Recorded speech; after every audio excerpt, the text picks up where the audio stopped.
Welcome into the best in paranormal podcasting. This is Darkness Radio on Wednesday, supernatural news and Parashare. I'm your host, Tim Dennis.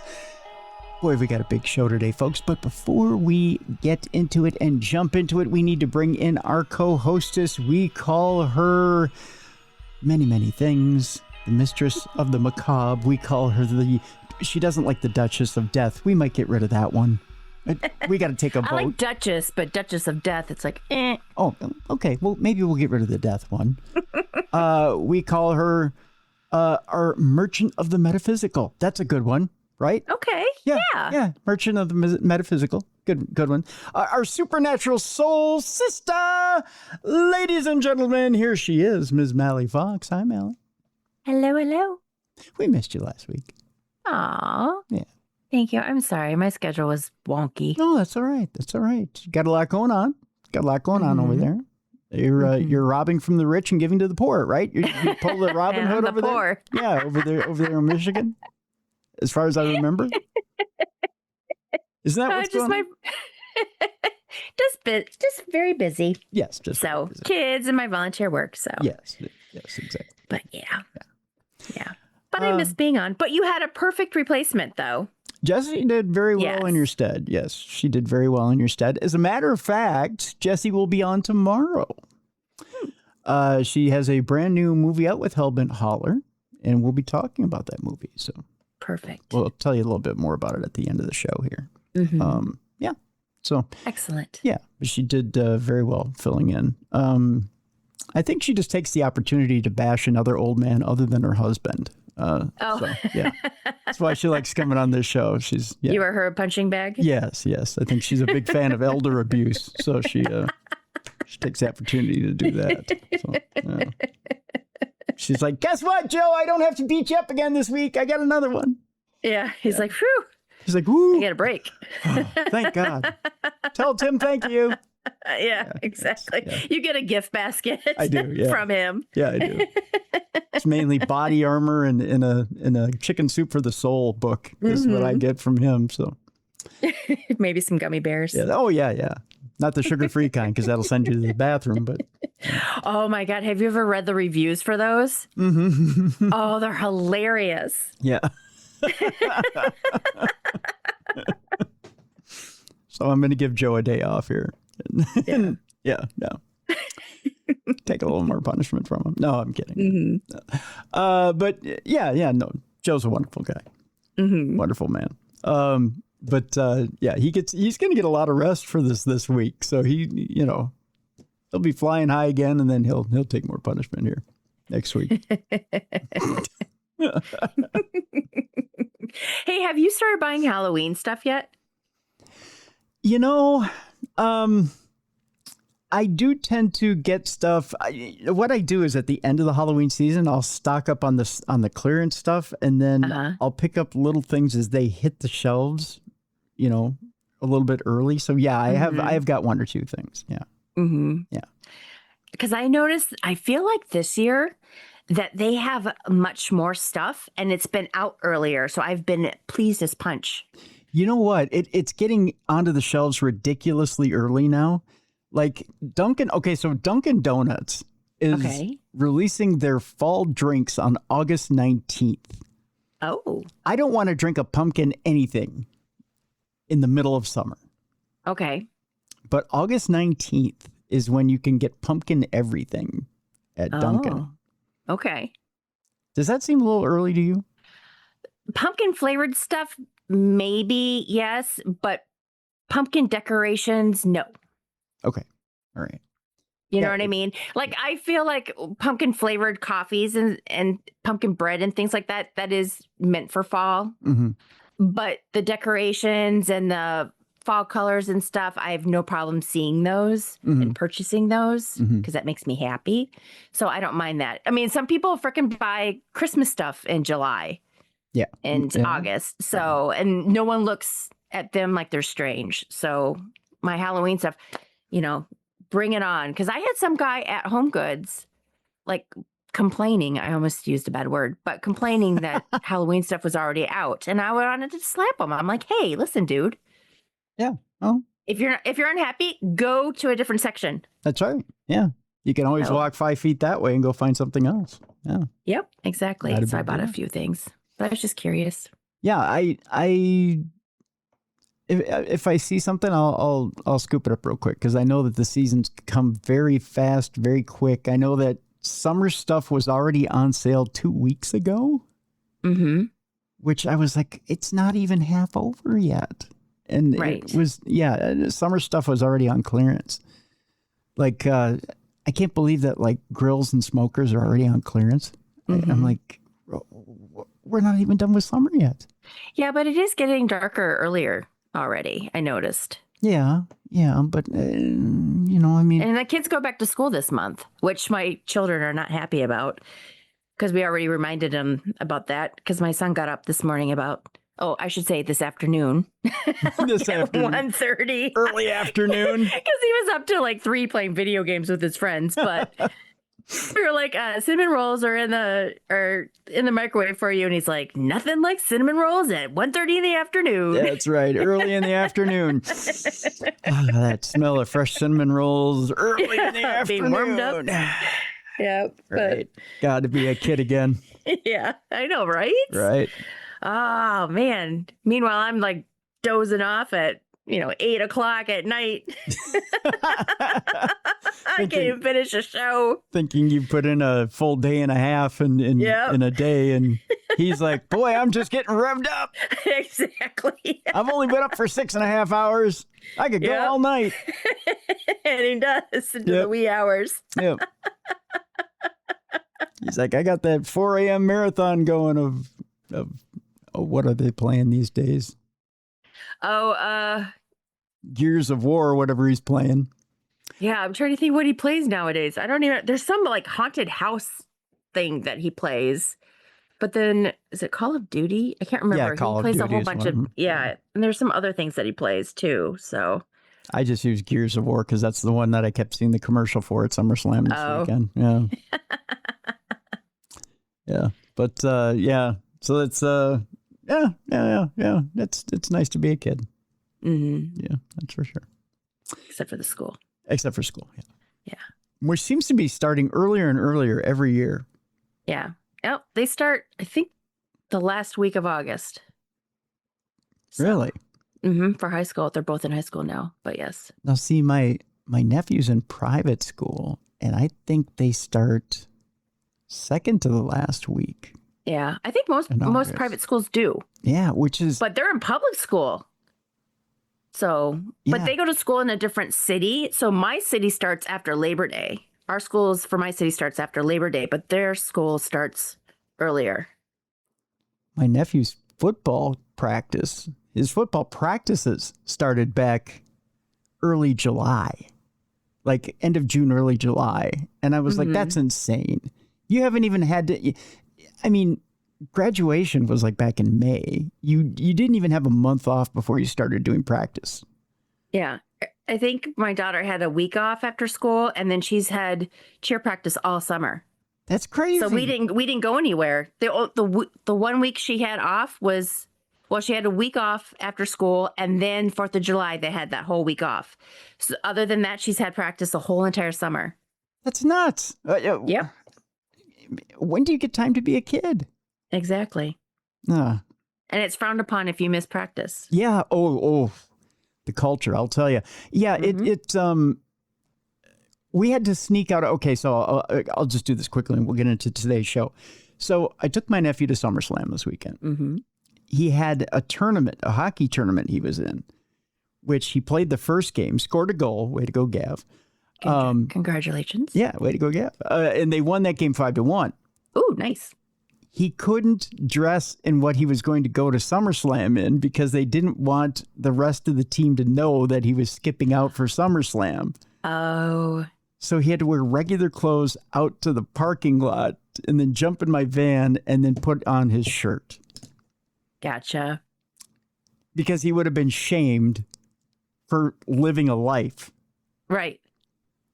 I'm like, come on. And then they lost that second game 9-2. Right. I like how you laugh. Well, I mean, right. if one player is going to make that much of a difference, then, Mm-hmm. you Did he wear a suit? No. I mean, it's just that he was wearing a wrestling T-shirt and shorts, and you know where he's going. Right. No, I meant, you know how like a lot of hockey players, a lot of hockey teams, they dress up in suits? Oh, no. Oh. All the kids wear like warm-ups when they come to the gotcha. arena. Yeah. But it's just that, you know, if he's putting on, you know, a wrestling T-shirt and shorts, you know where he's going. I mean, all the kids know it's SummerSlam week. Right. So you know where he's going. Gotcha. Yeah. So it's just one of those things that, you know, so they'd be, you know, they'd give him crap. Although he probably told a lot of his buddies where he was going. Mm-hmm. So they knew. Yeah. So it's just, but the pressure is just so intense on a lot of these kids, especially if they're in sports or they're in extracurricular activities, that they can't miss. Mm-hmm. You know, you got to do it for your team. You're going to let them down. Screw that. Be a kid. You know. Yeah. Go have fun. And then one of the wrestlers that was there, Denhausen. Mm-hmm. So his parents are involved in the paranormal world. Yeah. So they own Witch's Brew. Speaking of a kid who never gets a break, Denhausen. Yeah. Now, this is how much of a break he didn't get. Are you ready for this? I'm about to tell you how much of a break he didn't get this weekend. Friday, he's here in Minneapolis. Okay. Mm-hmm. Friday, well, actually, Thursday, he's here in Minneapolis. And he's handing out, he had an ice cream truck here all weekend, which ended up sitting at the Minneapolis Convention Center. So Thursday, he's here in Minneapolis, hands out ice cream to the Boys and Girls Club and to anybody else who wanted free ice cream. And then he hands it out to the mayor, of course. And I hope he gave him the very evil ice cream. And then Friday shows up in Green Bay for SmackDown. Wow. Which is only, what, 4 to 6 hours away, but still. Yeah. I don't know. He might get a ride on a corporate jet. I'm sure he did. He's kind of a big deal now. But then he comes right back here Saturday for more hijinks. Mm-hmm. So he's right back here in Minneapolis on Saturday for more hijinks and for SummerSlam. And he had a match on Sunday. And then Monday, he's right back to Des Moines, Iowa for Monday Night Raw. Mm-hmm. That kid gets around. Yeah. He's a traveling man.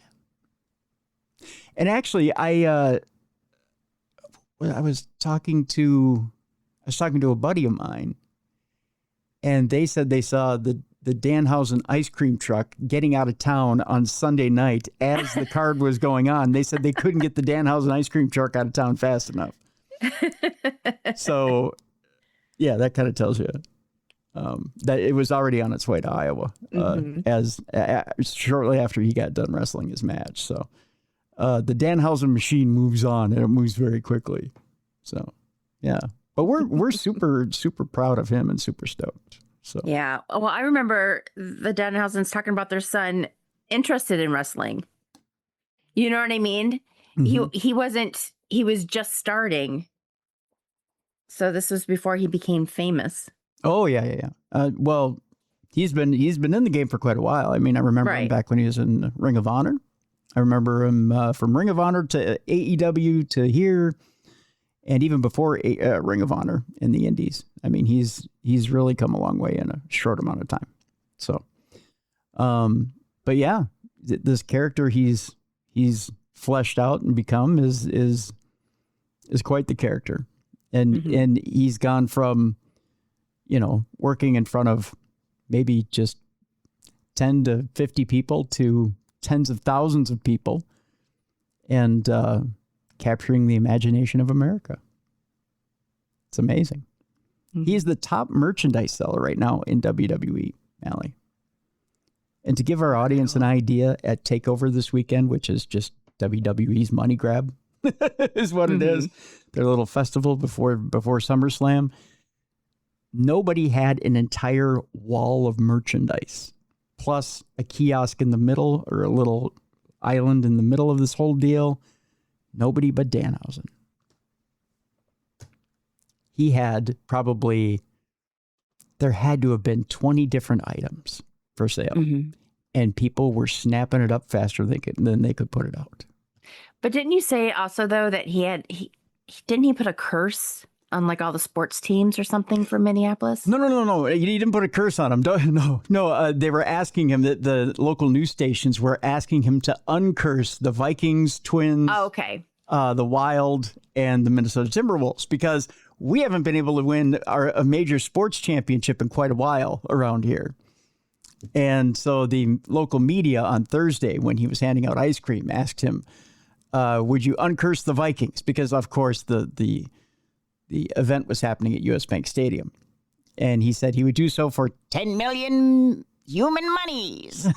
So he said it would take 10 million human monies in order to uncurse the Vikings. Yes. And 10 million human monies to uncurse the Wild and the Timberwolves. So 10 million for each team. Gotcha. Yeah. To which there was a big guffaw from the media. Nobody was ponying up. Right. Yeah. So, sorry, Danhausen, you're not getting rich off. I guess if we wouldn't pony up, if it's hard for us to pony up for a stadium, it's really hard for us to pony up for an uncurse. Yeah. But there may be some fans that'll do it.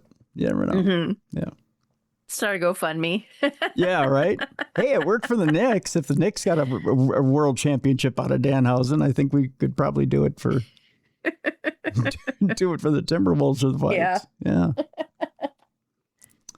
Might as well. Nothing else is working. The only team in town here that can win a world championship is the Lynx.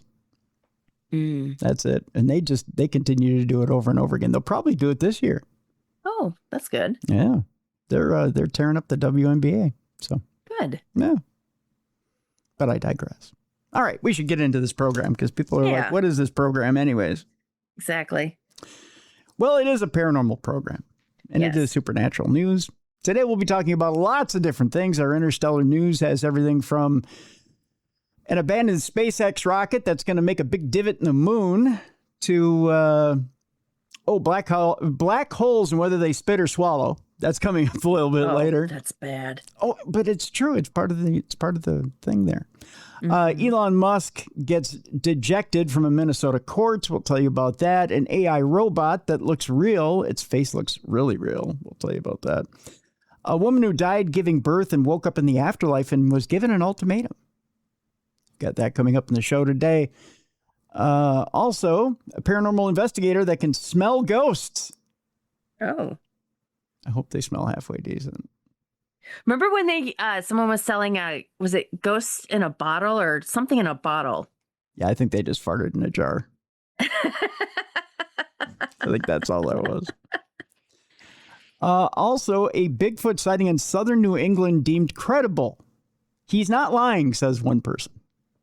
What? Just one? Just one. Well, more than one, but yeah. One person says he's not lying. So we'll find out what exactly the story is there with that. And our palate cleanser may be a little racy today. So lock the kids away when we get to that. So that's our show for today. We got lots of stories to get to here, Mel. So we're going to jump right into it today. Rare and unseen 1950 UFO market. Listen to me. Rare and unseen 1950s UFO report has been discovered in a box at a flea market. That's where the market came from. So can you imagine being at a flea market and you just happen to run across a 1950s UFO report in a box? That would be cool. It would be cool. It'd be a hell of a find, but what was it doing there? True. One of the earliest reported UFO accounts has been unexpectedly found inside a box of junk and is now up for auction. I would think the government would want that back. Like, that'd be the last place. But if they're starting to release documents, though, maybe not.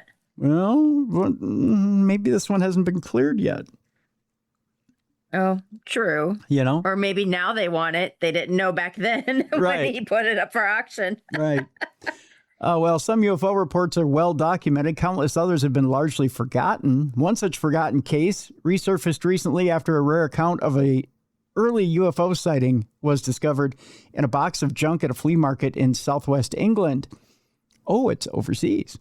The report was written by Barbara Graves of South Africa, who described an encounter that occurred on March 8th of 1953 while she was visiting botanical gardens in her local city of Durban.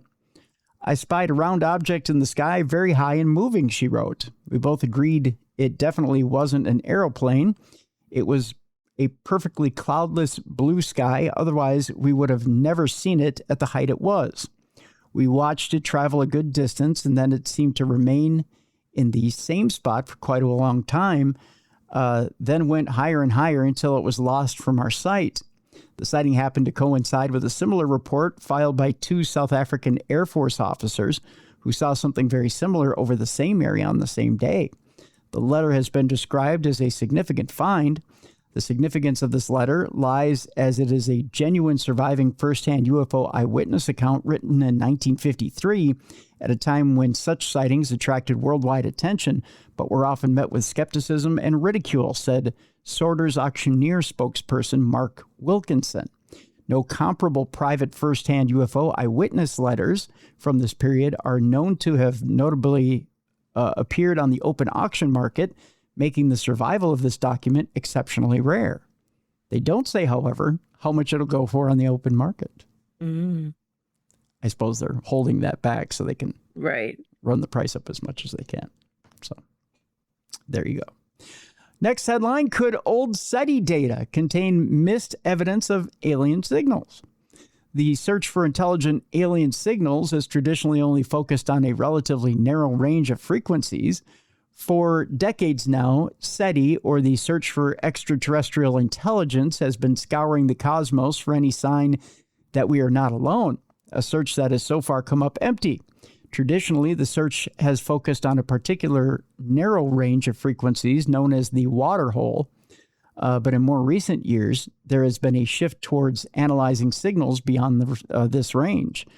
For decades, SETI searches have concentrated on a relatively small part of the radio spectrum, said study lead author and astronomer Louisa Mason of the University of Manchester.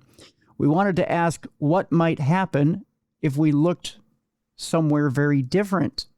Perhaps the most intriguing aspect of this change in focus is that the enormous amounts of data already collected by SETI over the years may have already contained evidence of such signals. In other words, we may have already detected an alien signal and have simply missed it.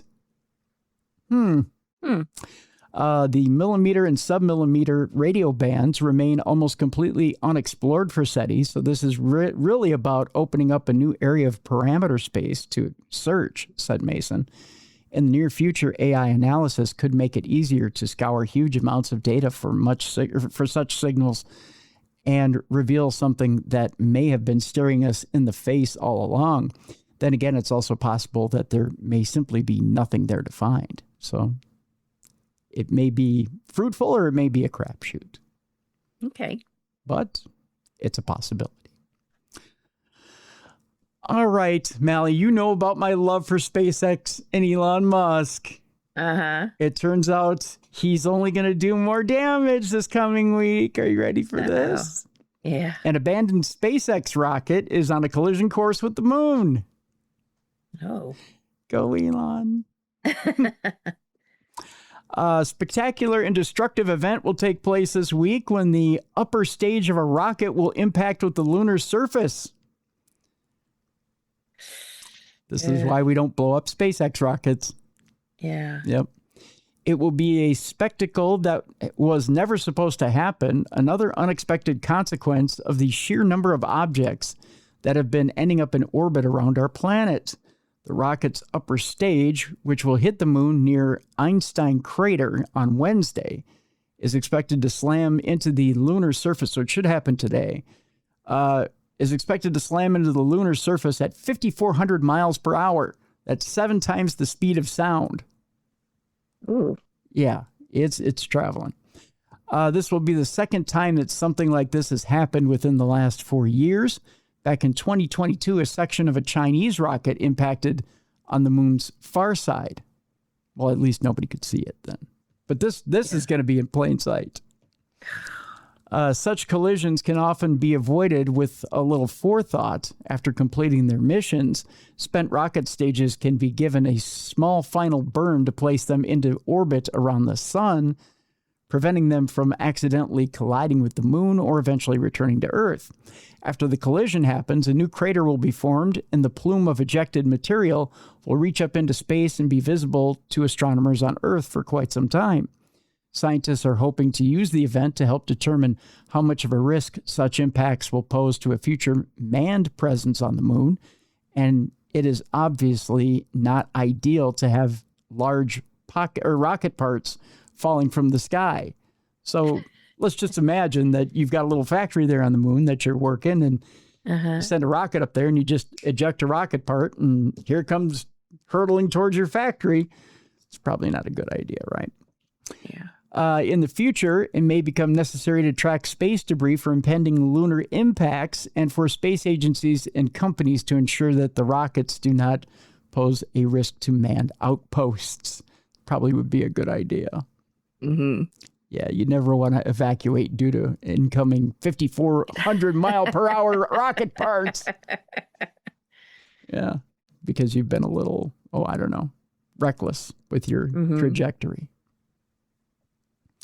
All right, next story. A mind-bending discovery is found deep inside a notorious UFO hotspot, and it's left some experts stunned. We're going to Skywalker Ranch for this next one. Oh, okay. Our researcher, Brandon Fugel, claims his team drilled into a mesa in Utah and discovered underground voids and a debris field of material that does not match the area's natural soil composition. A discovery of a paranormal hotspot notorious for UFO sightings has left experts stunned. Skinwalker Ranch is a massive 512-acre property in northeast Utah and has been a center for paranormal investigations for over 30 years. Owner Brandon Fugel claims his team has retrieved manufactured materials from deep within the ranch's rocky mesa, including heat-resistant ceramic fragments and peculiar metals. He told American Alchemy podcast host Jesse Michaels that drilling equipment repeatedly hit an enigmatic underground object before extracting material that didn't resemble the surrounding landscape. There's something under the mesa, said Fugel, to be extracting material that is manufactured, that's engineered from hundreds of feet within the mesa. The team has also detected potential underground voids and identified what it believes to be an invisible energy anomaly enveloping the site. But no spacecraft has been discovered, and the material has not been definitively linked to extraterrestrial technology or scrutinized in a published peer-reviewed study that was found. Fugel, a real estate developer, bought Skinwalker Ranch from billionaire aerospace entrepreneur Robert Bigelow in 2016 and converted it into a closely monitored outdoor laboratory. The team of researchers started drilling into that mesa in 2021 after ground-penetrating radar hinted at potential voids and an odd subterranean formation.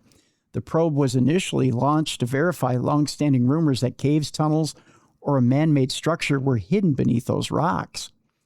We thought, well, let's debunk it, said Fugel. But the researchers stumbled upon a debris field filled with material that seemed out of place with the region's natural soil and rocks. There's both a debris field of material that does not fit, said Fugel. It is unusual and not a natural part of the landscape or soil composition, which has been verified. It appears that there are voids within the mesa, which is what initially led us to conduct ground-penetrating radar studies. Researcher Brandon Fugel claims his team drilled into a Utah mesa and discovered underground voids in a debris field of material that does not match the area's natural soil composition. So there's two possibilities here, Mallie. Mm-hmm. So one, sure, it could be aliens, and it's a storehouse for whatever, these manufactured materials for maybe a repair shop for their craft or whatever. Mm-hmm. Or two, this is a secret storehouse for our government. Oh. Right? Yeah. For experimental materials. for craft that we're building. Which I don't know if Brandon thought about that. But for some odd reason, though, I didn't think the government was on there, had access to their property, though. It could be a black site. Oh, okay. Yeah. And it could be Gotcha. a secret government site. Okay. Because, what's the best way to put this? Not everything's on the books. Yes. So it may be a skunk work site. It could be, there could be different things that have been going on there that no one, not even Robert Bigelow, was aware of.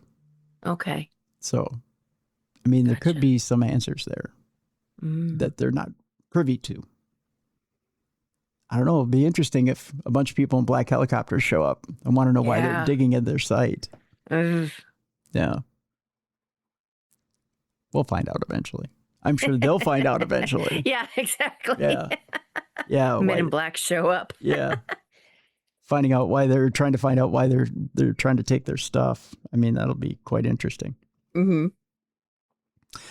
All right. Our next story has to do with an iconic star, Betelgeuse. It is not actually alone, according to astronomers. Well, you would hope no star is alone, right? You hope they all have company. That's just me. I'm an optimist. An eternal optimist. One of the brightest and most studied stars in the night sky has seemingly been hiding a secret all along. It came out of the closet. Congratulations. No, I'm kidding. No. Situated in the constellation Orion, over 500 light years from the Earth, Betelgeuse is a red supergiant, up to 19 times the mass of the sun and up to 850 times as large. But there's a secret hiding right next to it that astronomers have only recently uncovered. As it turns out, Betelgeuse is not alone. It is orbited by a second star. Using the European Southern Observatory's Chile-based Very Large Telescope. I think it's funny that they built this thing and didn't have a better name than Very Large Telescope. I mean, right. Yeah, that is strange. Yeah, the VLT. Which VLT sounds like a great burger you can get in Chile, but no.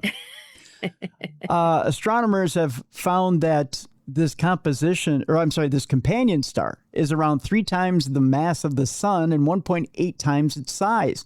So this thing is bigger than the sun, but they had a hard time finding it. That doesn't make sense. Until they got on the old VLT and scoped it out. I guess because Betelgeuse is a huge star, but it might have hid behind it. Who knows? It is perhaps no surprise that it has taken us this long, it says, to discover it, given that it shines with a luminosity approximately 92 times that of the sun, while Betelgeuse is 100,000 times as bright. So they're saying Betelgeuse outshines this second star. Okay. And that's why it's hard to see. Okay. Depictions of Betelgeuse date back centuries, so it is particularly remarkable to discover that what we've been looking at all this time is a binary star system, or 2 stars. Betelgeuse has been observed throughout history, said study lead author Miguel Montargis. It is even depicted in prehistoric paintings. Still, we discover one of its fundamental characteristics only now, that it has a companion, and we obtained a direct image of this. So there you go. He's got a buddy. That's the best news ever. Well, we're happy for him. Mm-hmm. Yeah. And finally, in today's interstellar news, before we head to break, my favorite headline of the day. Okay. I'm so happy with this one. Are you ready for this one, Mallie? Mm-hmm. Are you sitting down? Yep. Okay. Black holes may spit out early as much matter as they can swallow.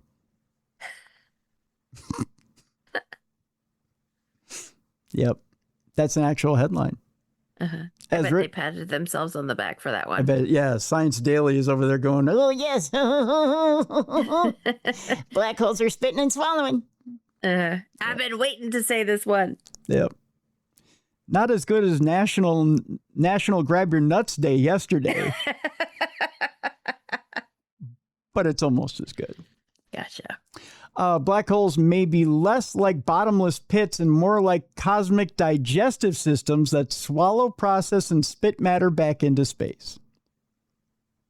Okay. Well, if you're digesting, you're not spitting back out. True. You're taking it all in and digesting. If you're spitting it out right away, you don't like the taste. Nice look.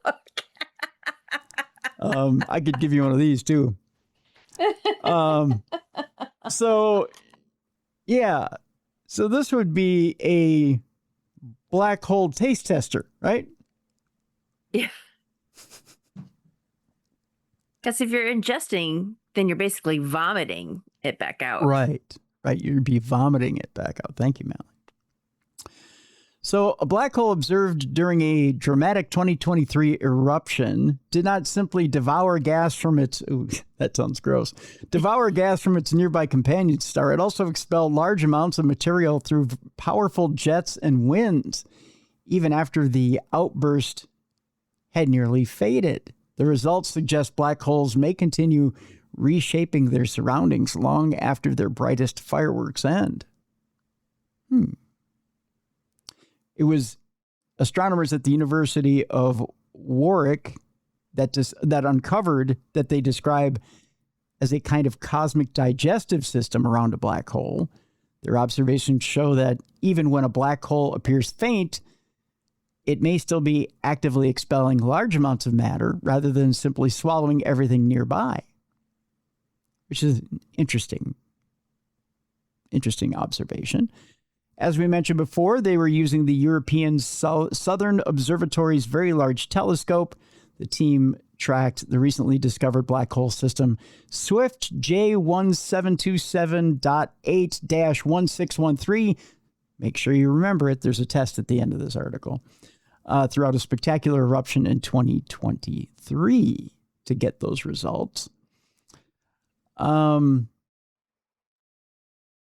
yeah, they claim that it digests those gases and matter and then swirls it around a little bit, takes in its odor and its taste and goes, I don't think so, no. And out it goes. It's an interesting thing about black holes, I guess. Not what you would think about black holes, right? That is an uncouth part of space. Yeah. You would think it would use a napkin, maybe? Yeah. To get rid of whatever. Exactly. Right. Be polite. Right.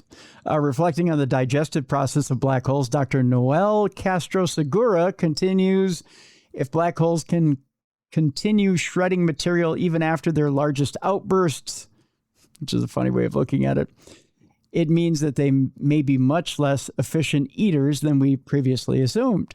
A significant fraction of the meal may never reach the black hole at all, changing our understanding of how binary stars and galaxies evolve.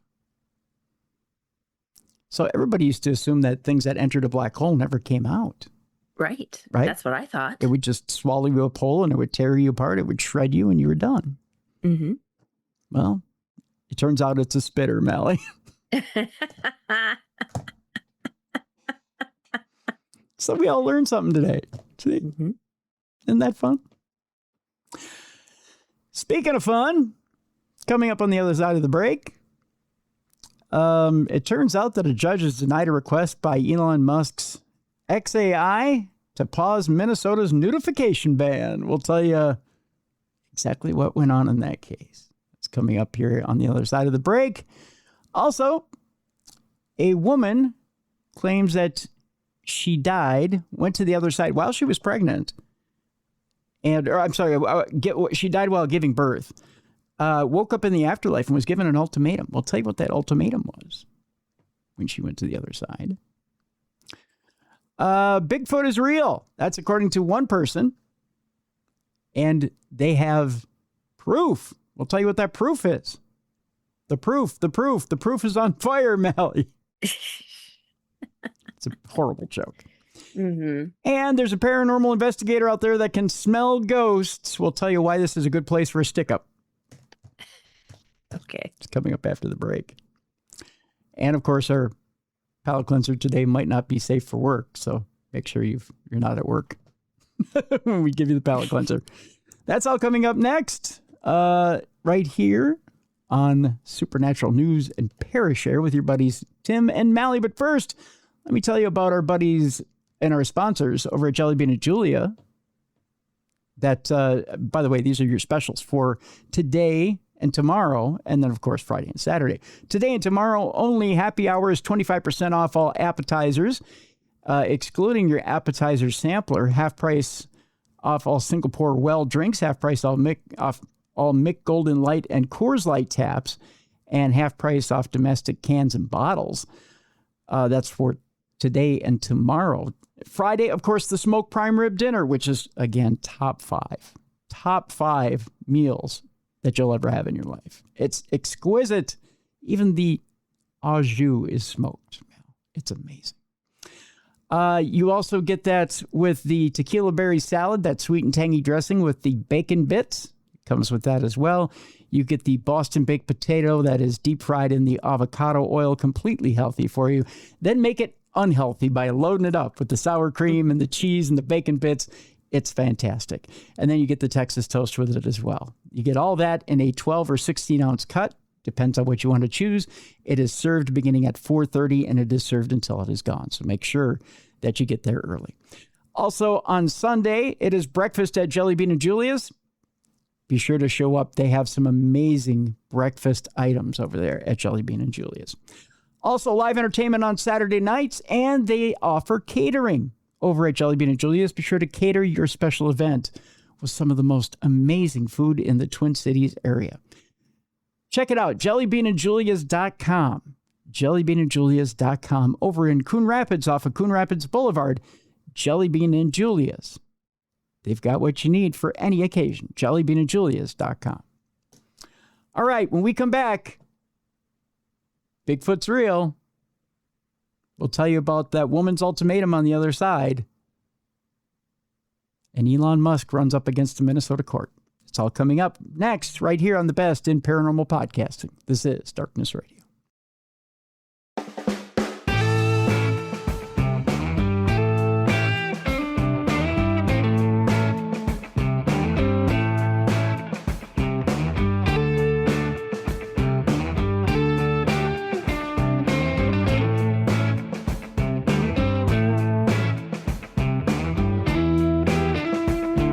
Welcome back to the best in paranormal podcasting. This is Darkness Radio on a Wednesday, Supernatural News and Parashare with your buddies Tim and Mallie. And it's that time again, Mal.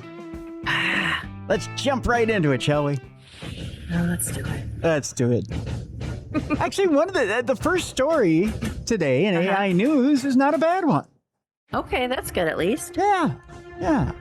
It turns out that a judge denied a request by Elon Musk's XAI to pause Minnesota's nudification ban. Okay. So the state of Minnesota is going to be the first state to have a nudification ban on one of these AI apps. So you can't go in and make somebody nude on an AI app. Well, that's good. Yeah. Now you may say, well, why would someone fight that? I'll tell you why here in a second. Okay. I don't know that it makes much sense to people why you would want to fight that particular feature. The ruling clears the way for the first in-the-nation law to go into effect this past weekend. It did go into effect on Saturday. A federal judge on Friday denied a request from Elon Musk's artificial intelligence company, XAI, to block a Minnesota law that will be the first in the nation to ban nudification technology. U.S. District Judge Donovan Frank ruled that there was little risk of immediate harm from the law going into effect as scheduled on Saturday, despite a lawsuit this past week from XAI claiming that the law violates the First Amendment's guarantee of free speech. XAI filed a motion on July 29th of 2026, nearly 3 months after the law was signed, and only 3 days before the law was set to take effect. such a delay in bringing the action, and the motion suggests that harm is not immediate, the judge wrote in a 2-page order denying XAI's request for a pause to the law. The court could still pause the law at a later time. The judge also wrote that he'll hold a hearing on August 19th on whether to grant a preliminary injunction. The law, which was signed by Democratic Governor Tim Walz in May, prohibits a person who owns or controls a website, application, or software to allow their users to nudify images of others. It also prohibits anyone from advertising nudifying capabilities. In a lawsuit filed Monday, Musk's company did not dispute Minnesota's interest in banning nudifying websites and apps, but said the law is over-inclusive and that there are far less restrictive alternatives that function to achieve the same ends. Grok, one of XAI's products, has faced severe scrutiny for its Imagine feature, which uses AI to generate and edit images and videos of users. After the release of a December model, Grok began producing sexualized deepfakes of people with less clothing at the request of users on a massive scale, prompting worldwide outcry and investigations in several jurisdictions. In January, Apple threatened to remove Grok from its App Store unless it made changes. So Elon is saying, well, wait a minute, you don't need to throw out the baby with the bathwater here. Just go after the nudify ones. Don't go after me, right? Right. But Minnesota's saying any and all. Mm-hmm. So that's where the hairs are being split here. Now, Minnesota's law defines a nudified image or video as something that has been altered or generated to depict an intimate part not depicted in an original unaltered image or video of an identifiable individual. The law applies only when the altered or generated image or video is so realistic that a reasonable person would believe that the intimate part belongs to the identifiable individual, which makes sense. Mm-hmm. I mean, that law seems to make sense to me. Yep. In response to the lawsuit, Walz posted on X Tuesday, "See you in court, creep." Did he really say that? Yeah, that's what he said on X. That's a little bit confrontational and not quite professional. But you know what? I get it, right? I mean, and he's our outgoing mayor or outgoing governor, so he's not necessarily conducting himself with decorum. Right. But that's what he said. Violating Minnesota's law could result in a civil penalty of up to $500,000 for each unlawful access, download, or use, in addition to civil penalties for mental anguish, punitive damages, attorney's fees, or other relief the court deems just and equitable. The law says the state's attorney general may enforce it and that victims may sue on their own. The law does not include criminal penalties. Keith Ellison, the Attorney General of Minnesota, filed a response to XAI's lawsuit on Friday, urging the court to deny XAI's request for a temporary restraining order to convert it into a preliminary injunction motion and proceed from there. Ellison argued that XAI waited too long, 3 months after the law was passed, to file an emergency delay, and that its voluntary delay should not create a manufactured emergency for the Attorney General or the court, which is reasonable. They had 3 months. So, but an interesting turn, in Minnesota's leading the nation as far as this goes. You're going to see the dominoes start to fall in other states about this particular law, because it really is, it's an invasion of privacy. I agree. Yeah. So, interesting little deal there. All right, our next story here. I'm going to show you a picture now. And I want you to tell me, is that realistic enough for you? I mean, it's pretty real. But I mean, it still looks a little fake. It does look a little fake still, right? Yeah. Believe it or not, there's men in their basements that are falling in love with that. Really? Yeah. Well, I mean, you've got men falling in love with pillows and the dolls, the $3,000 dolls. So, I mean, I'm not surprised. That realistic humanoid robot head is making some people uncomfortable. It costs $150,000. Just for the head? Just for the head. Yes, you said just for the head it costs $150,000. You said it, I didn't. You did. You did too. Right after me, though. Yeah.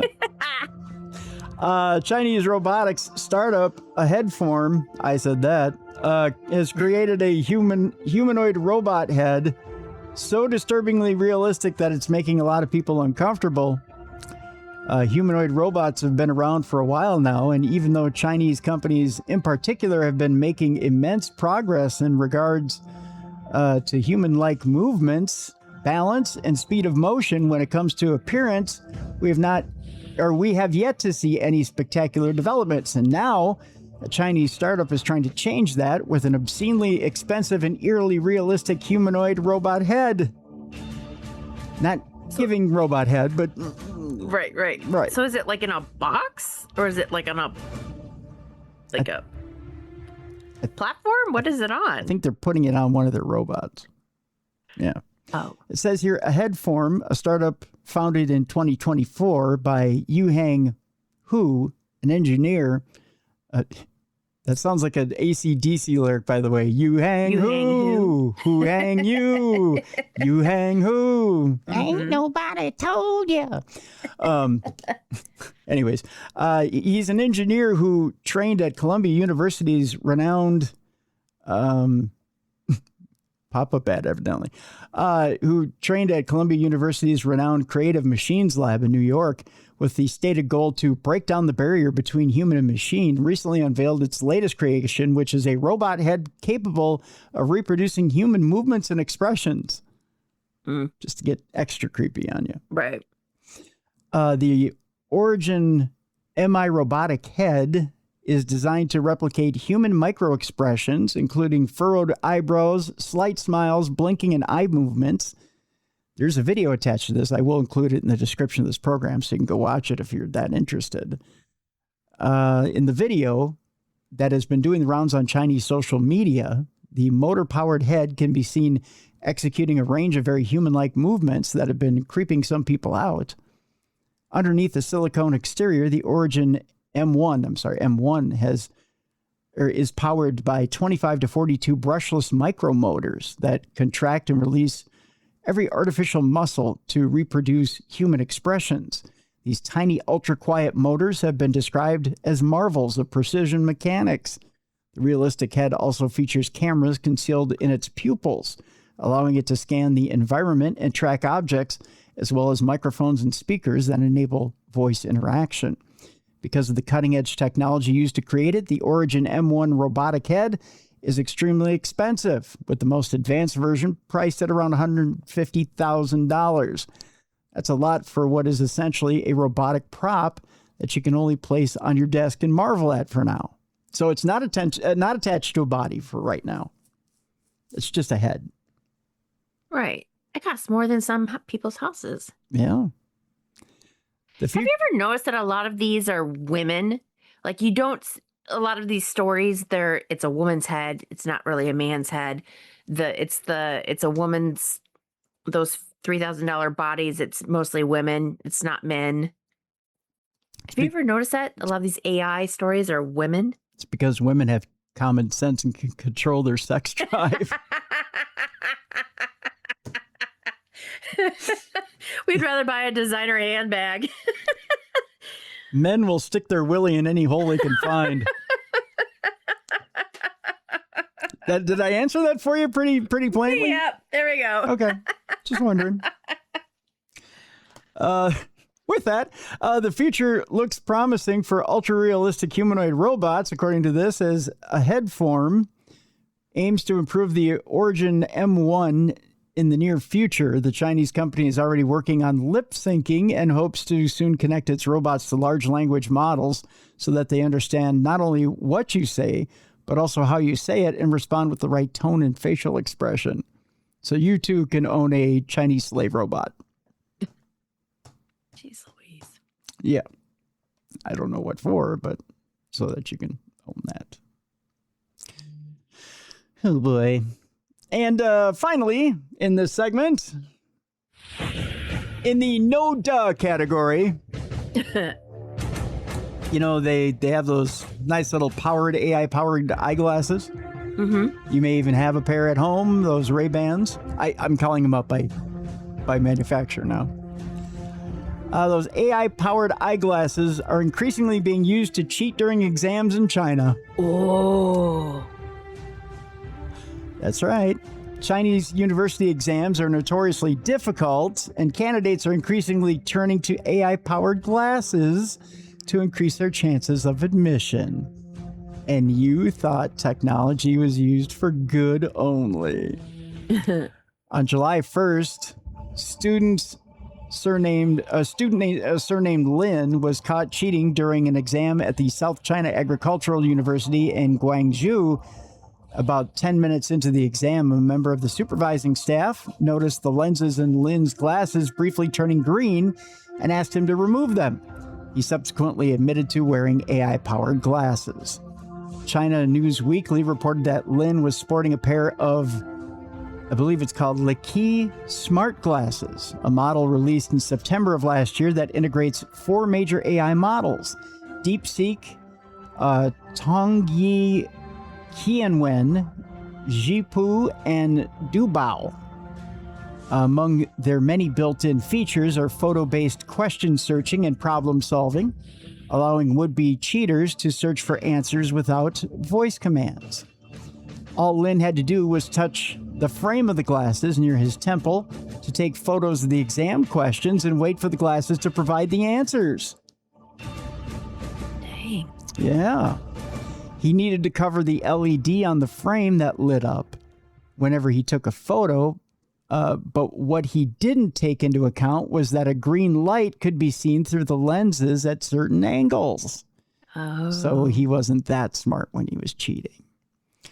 As Lin's story went online, other students took to social media to praise AI glasses, claiming that the green light could easily be concealed with a pair of cheap sunshade stickers. A quick online search also reveals that the number of classified ads leasing AI-powered glasses to students for as little as 200 yuan has also increased. Some vendors even provide complete tutorials teaching students how to switch the glasses to silent and low brightness modes so they can continue to cheat. Shame on them. Yeah. Similar cheating incidents have recently occurred in universities in Hubei, Henan, Beijing, and other Chinese regions, with one professor claiming that supervisors are also completely unprepared to deal with AI glasses. So far, the only known method is to check thick rim glasses more thoroughly. Lin Chi, a product manager specializing in smart glasses, warned that in the near future, AI-powered glasses will almost be indistinguishable from conventional ones, making supervisors' jobs even harder. So something to look out for now in the States. That'll be coming relatively shortly. Yeah. AI-powered glasses in the classroom. Huh. Yeah. It's getting kind of sad when that's something we have to look out for. Yeah. Yeah. Gosh. Remember when back in school, well, because you and I are much older than the average person now, but well, I shouldn't say average, but remember when we were excited that we could do like a 3x5 card? Mm-hmm. I'd get excited for open book tests. Oh, God, yes. Yeah.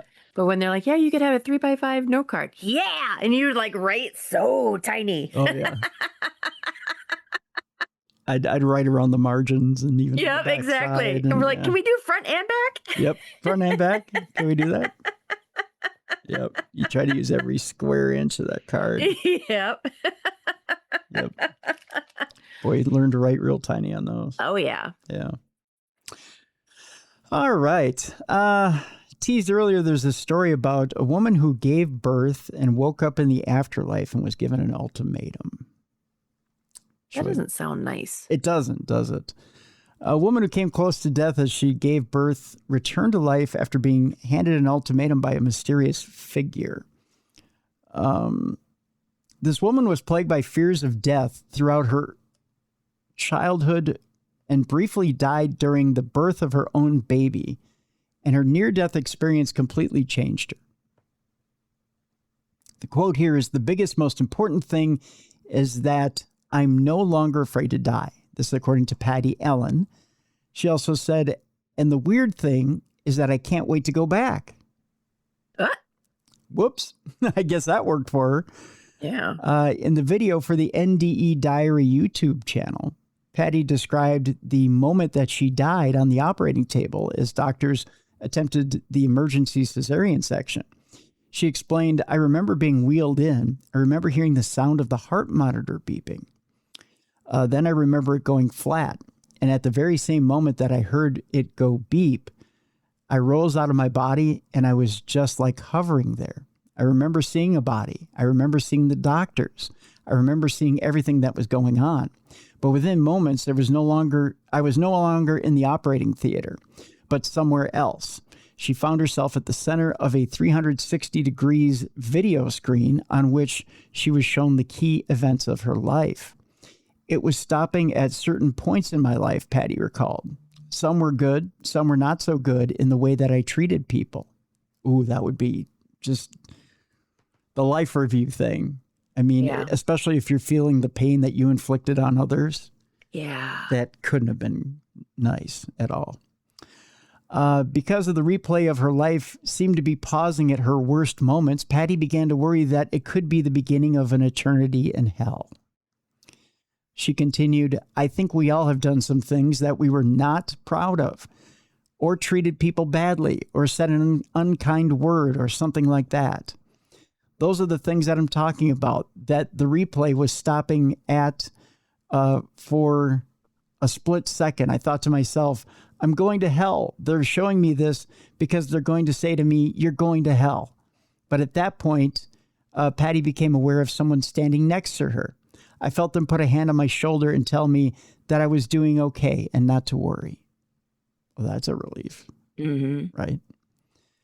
She claimed the message of comfort was transmitted to her telepathically, adding, "All you have to do is think something and the other person knows it. I wish that we could communicate like that now." Maybe you can. Maybe you were given that gift on the other side. While the replay of her life seemed to focus on her failings, the message that came across most strongly was one of forgiveness. Patty claimed, "I believe it's so important for our soul, for our spirit, and not only to forgive other people, but to forgive ourselves. I had a really, really hard time forgiving myself. I worked on that a lot. It's definitely a learning thing where we're meant to, it's definitely to teach us where we can do better, where we've done good and where we need to improve," she said. As the strange out-of-body experience came to an end, Patty heard her baby's first cry. The very same moment that he was crying, the person that was with me, who I didn't recognize, I felt like he loved me forever and ever. It was almost like he just loved me for eternity from before I was born until my future. I just felt like he loved me forever and is going to love me forever. That was very comforting. I only wish that I knew who it was. I still have no clue. The mysterious presence telepathically spoke to Patty one last time, giving her the choice of remaining where she was or going back to her life. Knowing that her baby had just been born, Patty immediately chose to go back and be with him. She continued, "I was brought back to the hospital room where I saw doctors and nurses, about 6 or 7 of them.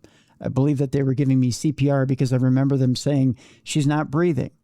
At that moment, when the person asked me, 'What do you want to do?'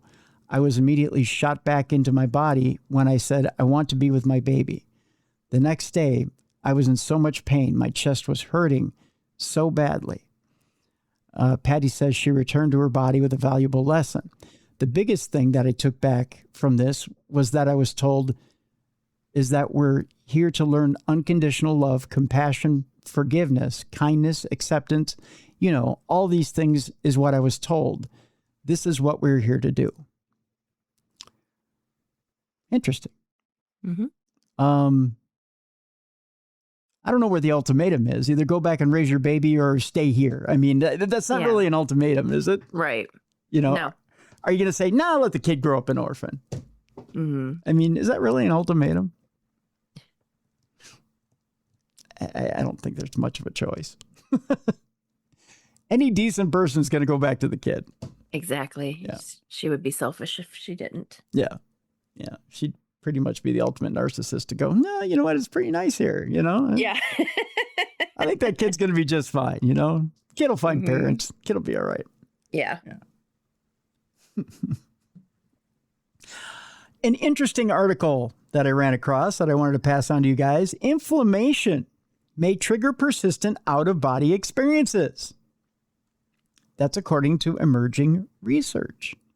Researchers are investigating whether immune dysfunction can help explain dissociative disorders.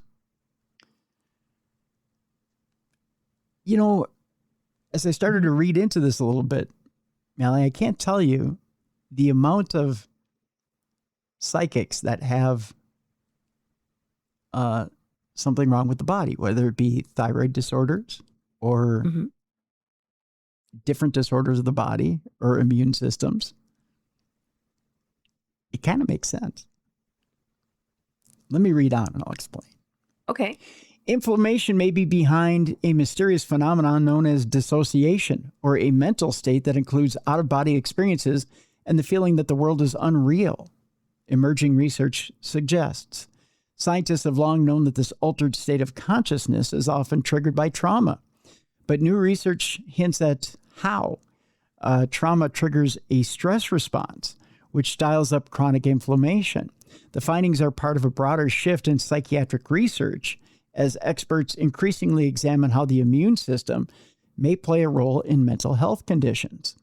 The research, which has been accepted for publication and is currently under peer review, is still preliminary and is based on correlations between blood markers and symptoms, which cannot prove inflammation causes dissociation.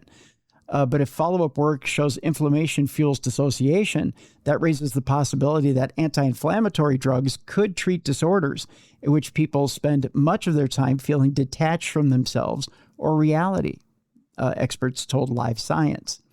Interventions that broadly target reducing inflammation could also be beneficial, according to the study.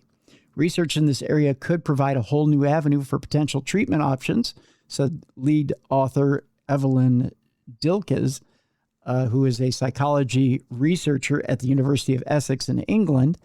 Dissociation encompasses both out-of-body experiences known as depersonalization and the feeling that everything around you is unreal, called derealization. That, according to Dr. Ruth Linnaeus, who is a psychiatry professor and Harris Woodman Chair of Mind-Body Medicine at Western University in Ontario. Both of these experiences are related to a person's sense of self and embodiment. So that's just the out-of-body experience. That doesn't explain some of the more psychic things you're connecting to the psychic realm, but I've got to think, if you think out-of-body experience is connected to inflammation, well, why wouldn't communicating with the other side? Well, that makes sense. Especially, I would also... sorry, go on. Go ahead. What were you thinking?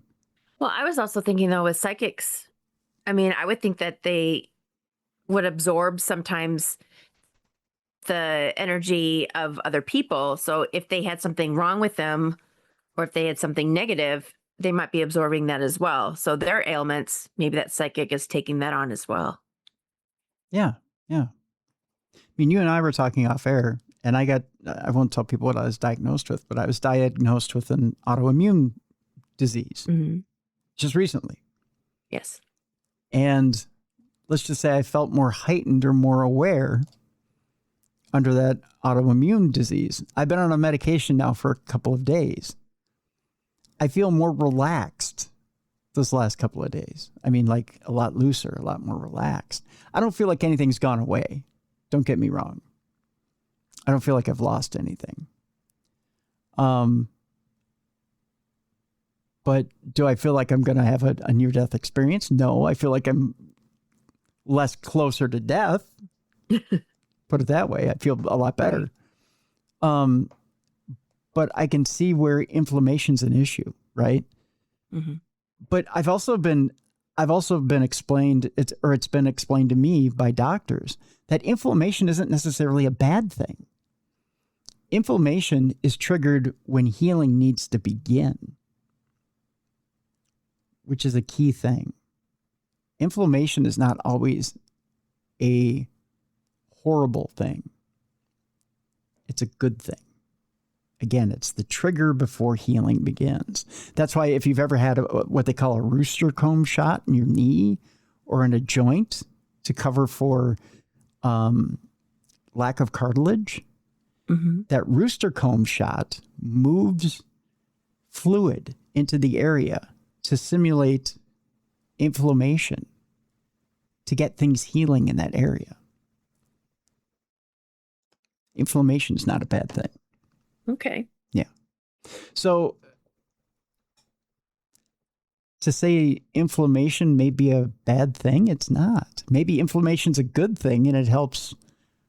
Not only does it help open up healing avenues, maybe it helps open up a door to the other side.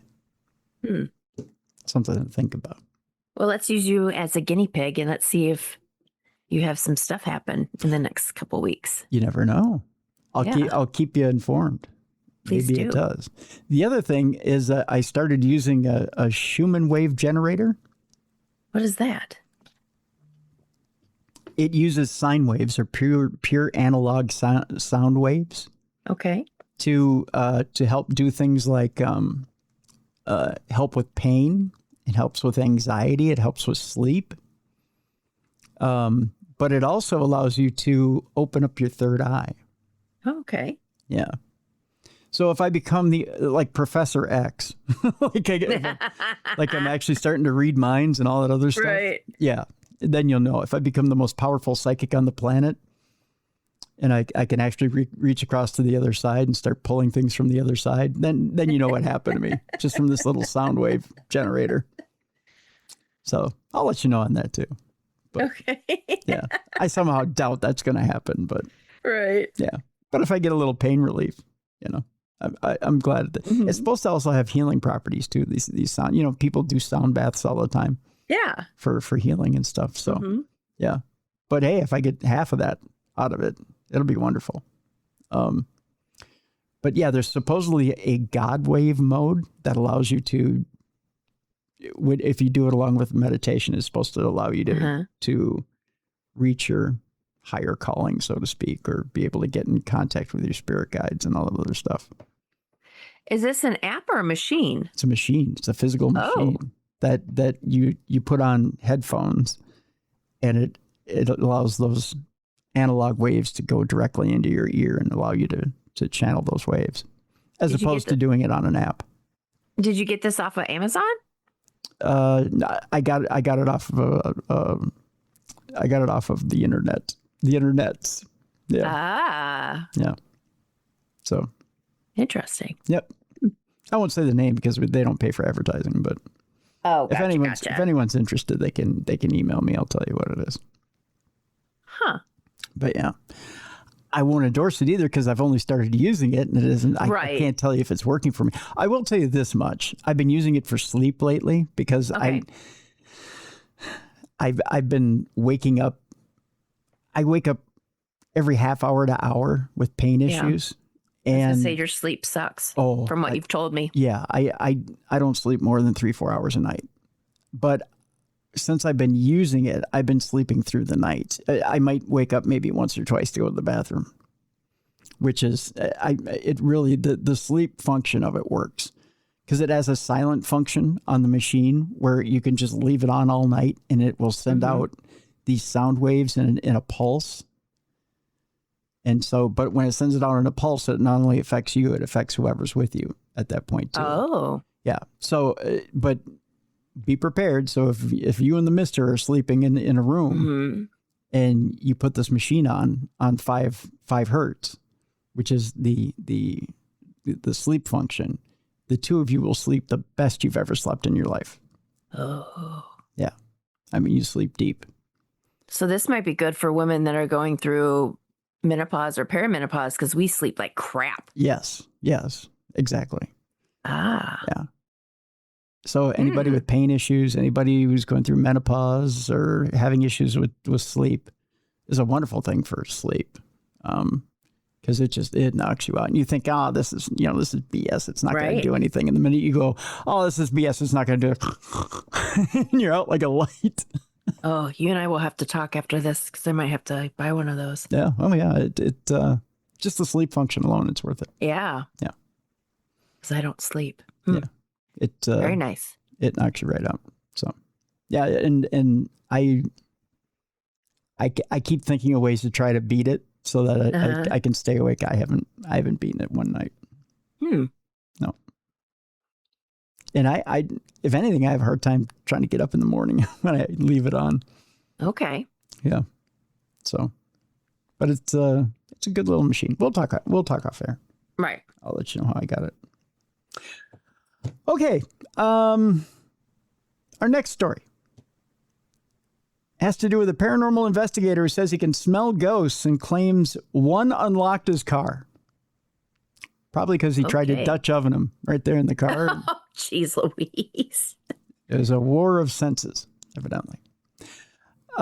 This guy is all of 23 years old. His name is Harvey Moore, and he experienced his first spiritual experience as a child when he saw a mysterious figure dressed in black walking across his landing. It's an unusual career for someone who trained as an electrician. No, it isn't. Okay. I mean, electricians, you would figure they would have natural crossover with the paranormal.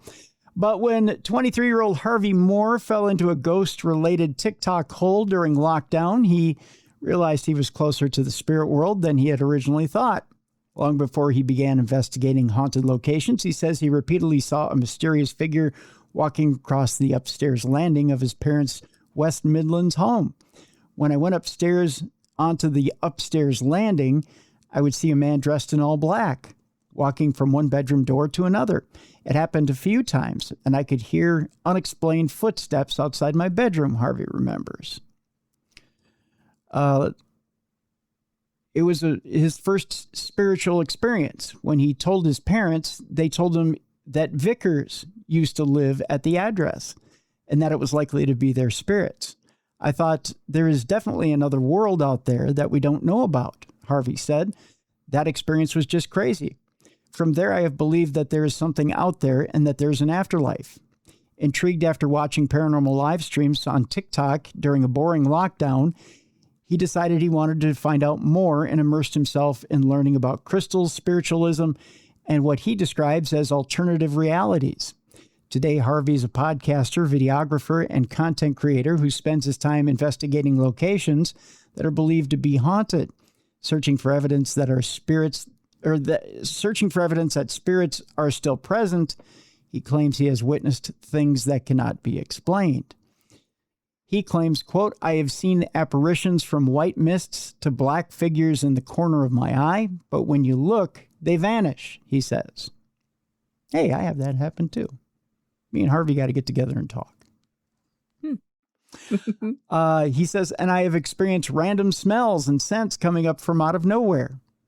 He should probably wash every once in a while. That'll take care of that. Yeah. After filming footage, he often notices noises on the edits that he didn't originally hear.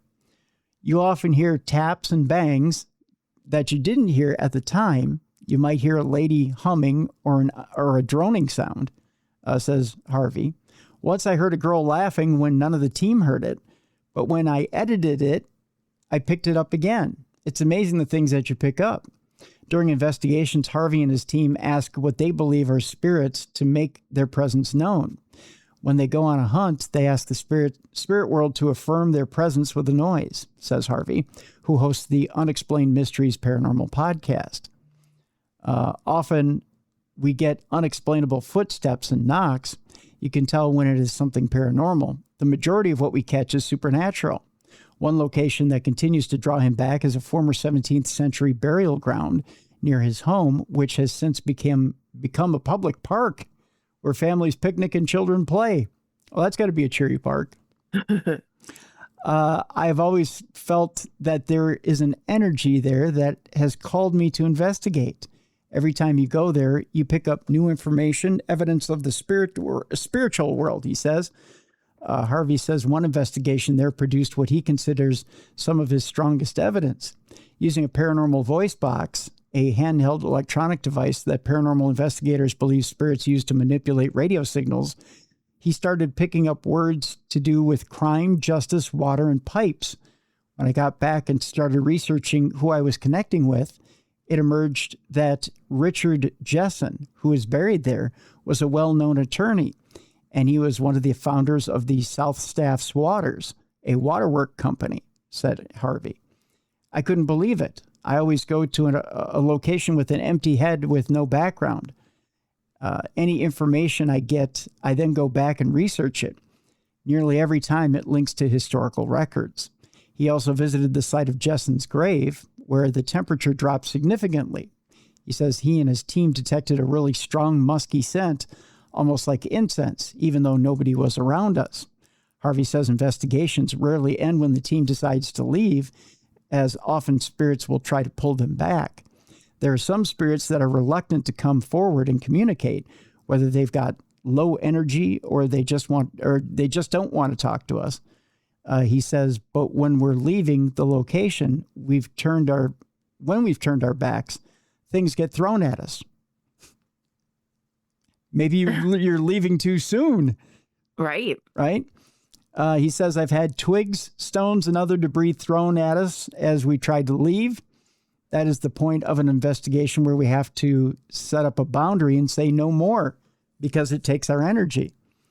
His most frightening experience was at Cannock Chase, a Staffordshire beauty spot that has become known for ghost stories and alleged sightings, where his car was unlocked while he was investigating. He said, I saw a light in the corner of my eye, and I saw my car unlocked itself. That frightened me. I thought, it's messing with the car. If it wants your attention, it can go to your property, says Harvey. Thankfully, the battery hadn't gone flat.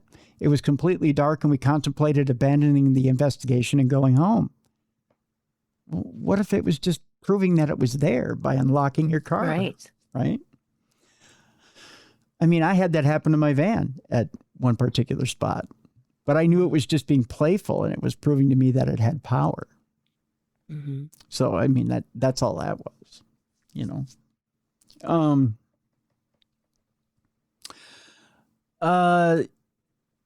It goes on to say, that will stay with me for the rest of my life because it was so bizarre, says Harvey, who has carried out an investigation with Yvette Fielding and Carl Beatty from paranormal reality show Most Haunted. Despite the unsettling moments, Harvey says paranormal investigation has brought him comfort rather than fear, particularly after the death of someone close to him. Paranormal investigation brings me so much peace. It's not all scary and spooky. I've been able to contact spirits who have left a legacy. Being able to connect with the roots of where I am from is comforting, he says. So I'm trying to remember what they call it when you can smell spirits. It's Claire Smelly. Oh.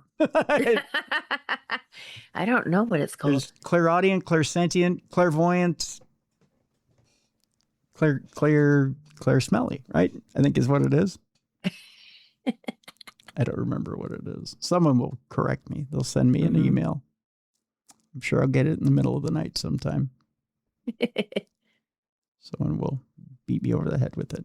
I have another interesting story here, Mel. It has to do with a tarot reader, or tarot reader, however you want to pronounce it. You say tarot, I say tarot. You say tomato, I say tomato.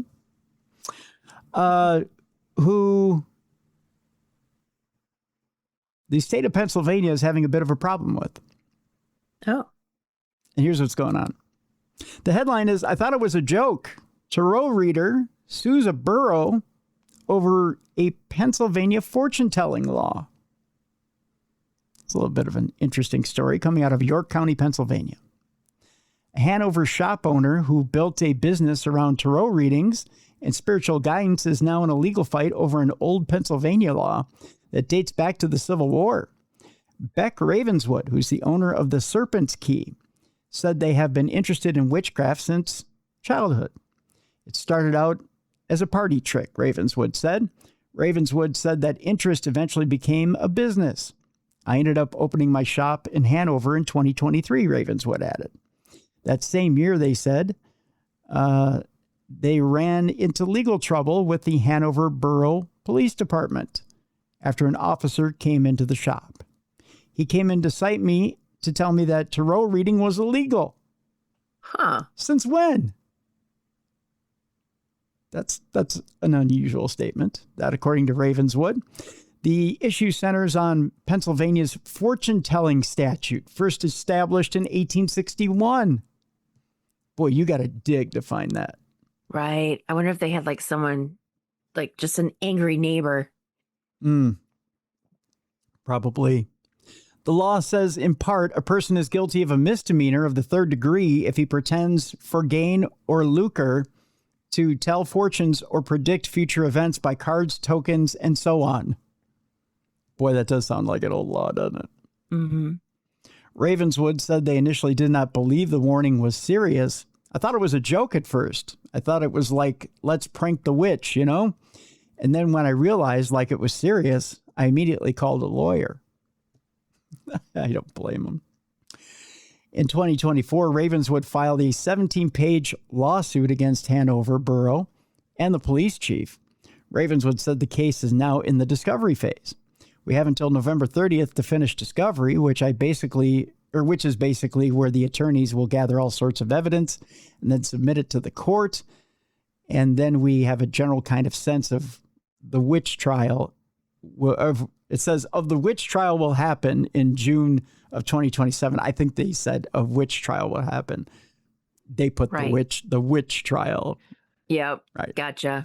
Until then, Ravenswood said they can continue to read tarot cards because of a court order. So there's a temporary stay on any further violations.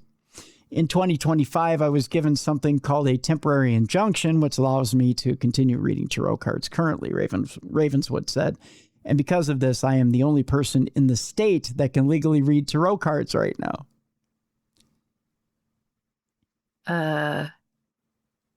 So you've got a monopoly. I swear, there's other people that do tarot cards in Pennsylvania. I'm sure, but they don't advertise it, and they don't have I guess they don't have a retail front, right? Or if they do have a retail front, they don't openly advertise it. Like it's probably part of a metaphysical shop, but they don't openly say that it happens. They probably do the little, when you come up to the counter, like, you want a tarot card reading? You know? Yeah. They do one of those things like a speakeasy. Yeah, because I got my tarot done in Gettysburg. Oh, but don't tell anybody. It's kind of like the super secret tattoo shop in the back. Yeah. Yeah. Huh. Ravenswood said the lawsuit and the response to it have had a major impact. Ravenswood says it's been like life-changing. Like I'm very grateful again, that maybe not so much grateful that something bad happened, but that we have been able to turn something so like potentially negative into something that is really, really positive, they said. I think this is probably also one of those laws that rarely gets plucked out of the books. So right. there may be people that are actually practicing tarot in a retail outlet somewhere in Pennsylvania, but nobody cares. Right. Because I was thinking, well, maybe it's just her county or her town. But if she's saying state, huh? Yeah. State law. But again, who plucks the state statute? Unless they have a bone to pick. Right? Yeah. So, yeah. All right, let's jump into some crypto news here, shall we? Yeah. He's not lying. A reported Bigfoot sighting in southern New England is deemed credible, which is pretty hard to do these days because with AI and all kinds of photoshopping, it's hard to say that's a credible Bigfoot sighting. But we go to Voluntown, Connecticut. A new report fueling speculation that a Bigfoot may be roaming the woods in southern New England is more than just a report. According to the Bigfoot Field Researchers Organization, or BFRO, an eyewitness recently reported seeing the legendary creature in Connecticut State Forest in Voluntown, Connecticut, in the southeastern part of the state. The organization, which collects and documents alleged Bigfoot encounters across North America, said the witness provided such a detailed account that researchers deemed the report credible. The witness is credible. He's not lying about what he saw. I could tell from the conversation. BFRO investigator Matt Moneymaker wrote about the report. The reported sighting has sparked curiosity among residents, though not everyone is convinced that the elusive creature is actually out there. Every once in a while, it's really quiet and still. You will hear a branch snap in the distance, one local resident said. It makes you wonder what's walking around back there. Others are more skeptical, suggesting a more ordinary explanation. It's probably a guy running around in a costume, another resident joked. Why is it always why does somebody always say it's probably a guy running around in a costume? Do you know how many guys are running around in costumes in woods? That's probably less likely than an actual Bigfoot. Right. Bigfoot, also known as Sasquatch, is described as a large ape-like creature and is said to inhabit remote forests. While stories and sightings have persisted for decades, there's no scientific evidence proving that the creature exists. That's according to Boston 25 Now News. Still, reports continue to emerge from wooded regions across the country, including New England, where dense forests and rural landscapes often provide the backdrop for new eyewitness accounts. Connecticut has had 29 reported Bigfoot sightings over the year, while Massachusetts has recorded even more, with 39 alleged sightings. That according to BFRO data. Happens quite often, I guess. Yeah. Yeah. By the way, the most recent report in Massachusetts was submitted in May. Oh. I think Bigfoot has a summer home up there. Apparently. Yeah. Evidently, it's not that uncommon to see Bigfoot in the Northeast. So, Matt Moneymaker says it's credible. It's credible. I don't question it. Mm-hmm. That's just me. We go from Bigfoot in our neck of the woods over to Nessie over in Scotland. Now, when I first read this headline, Mallie, it looked like it said 2 breasts, but it didn't. It said 2 beasts. I had to be careful. When I read the headline, I was like, what? Nessie has 2 breasts? It just so happened my eyes were crossing at the wrong time. It was late at night. I was reading the headline. I went, what? I thought, wait a minute. When did Dolly Parton have a kid with a Nessie? Right. But then I just was like, oh, never mind. Someday, never pull your stories late at night. That's what she said. Anyways. I'm telling you. Anywho, I should just get to the story here. So, a Nessie hunter, and this is where this thing goes astray. Mm-hmm. Nessie hunter captures 2 giant beasts, not breasts, 2 giant beasts submerging in Loch Ness on a live webcam. Okay. You can see where that would go wrong, right? Right. Yeah, okay.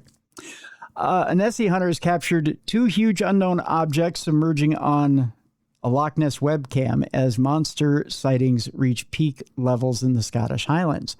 Now, if you remember, I think up until this point, they've only had like 7 or 8 sightings, I think, on Loch Ness so far for the year.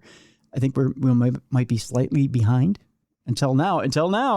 Now we're bringing up the total almost exponentially now. A Nessie hunter believes he has caught 2 massive unidentified creatures slipping beneath the surface of Loch Ness on a live webcam. Ian Fagan contacted the Daily Star after spotting 2 huge objects moving through the water from his home in County Donegal, Ireland on July 9th. Describing the dramatic footage, Ian said, The sighting took place at 3:29 p.m. of two moving targets the size of a small cabin cruiser. Ooh, that's pretty big. That's a giant creature. I mean, that's not small. That can range in size from 23 feet to 33 feet in length. Yeah, those are no small creatures that are just skittering through the water, right? That's for sure. He said, I also took a photo later that day of a cabin cruiser in the same area of the loch where the two targets were moving through. They're easily the size of a cabin cruiser photographed. And he compares and contrasts. I'll tell you what, I'll post this one as well in the description of the program so you can see for yourself the size of the creatures and the size of a cabin cruiser that Ian took the pictures of, so you can get an idea of what they looked like. In the video clip, the more northerly object emerges first, followed by the object behind it 15 seconds later. They gradually submerge, not just gone in the blink of an eye, but gradually, according to Ian. Ian noted that the weather at the time was cloudy but dry, with a north and northwesterly wind and creating a slight choppy surface. However, he insists that the targets were far too big to be ordinary wildlife. So he's waving that off right away. Mm-hmm. He said the targets are huge in regards to the size of normal aquatic species that frequent Loch Ness, such as seals that grow up to be 8 feet long. It is mind-boggling to think that there are creatures the length of a cabin cruiser swimming in the peaty depths of Loch Ness, evading detection for so long. The startling sighting comes as interest, not internet. There, my eyes are crossing again. As interest in the legendary Scottish monster surges, with total reported encounters for the year rapidly climbing. Among other recent reports is an encounter by a 9-year-old Australian tourist by the name of Crystal, who spotted what she believed was the head of a creature in the water at 11:30 a.m. on July 23rd while traveling in the bottom deck of a Loch Ness cruise boat with her family. The mysterious encounters came as eager Nessie hunters prepare to flock to the Scottish Highlands for the biggest coordinated search in history in September. Hundreds of monster enthusiasts are expected to gather as autumn begins, hoping to catch a final glimpse of the elusive beast. Dedicated volunteers plan to pitch camp at key vantage points all around the famous loch to keep a watchful eye on the water in September. So interesting. But yeah, I'll post that in the description of the program as well, so you can get a good look at what these two beasts look like and their size and in relation to that cabin cruiser. That's for sure. Another potential cryptid. This is actually a shark, but they're calling it a Godzilla shark. Oh. Off the waters of New York, something large and mysterious has been leaving a trail of carnage off the waters of Montauk, New York. The alarm was raised recently when a number of grisly finds hinted at the presence of a large carnivore, a ferocious creature capable of leaving a humpback whale with a 24-inch bite mark and huge 400-pound tuna torn to shreds. This thing is huge. Yeah. The hunt for the culprit is the subject of a new episode of the Discovery Channel Shark Week entitled Sharkzilla Takes New York. That's colorful. You got to love colorful titles. According to shark scientist Craig O'Connell, the attacks could be indicative of a large predator, the likes of which the area hasn't seen in years. He's also open to the possibility that radioactive waste in the waters of the region might have produced a mutant shark. Now we're talking X-Men sharks. You got to love it. I love imaginations. In the past, this is the place you came to catch monster sharks, he said. There's so many records right here off the shores of Montauk. He also said all these monster sharks were completely fished out. They're gone, except for maybe one. Not saying, but I'm saying. But all the evidence we're seeing is telling me that all these big sharks might be back. I know those big sharks are out there, and we are going to find them. And you know what we do once we find them? We go find Roy Scheider. We get a little boat, and we go get them. And we've got Jaws 50 or whatever the name or whatever the movie is now. I mean, Right. they made a lot of them back in the 70s and 80s. So Wasn't there a Montauk monster? yes, there was. Mm-hmm.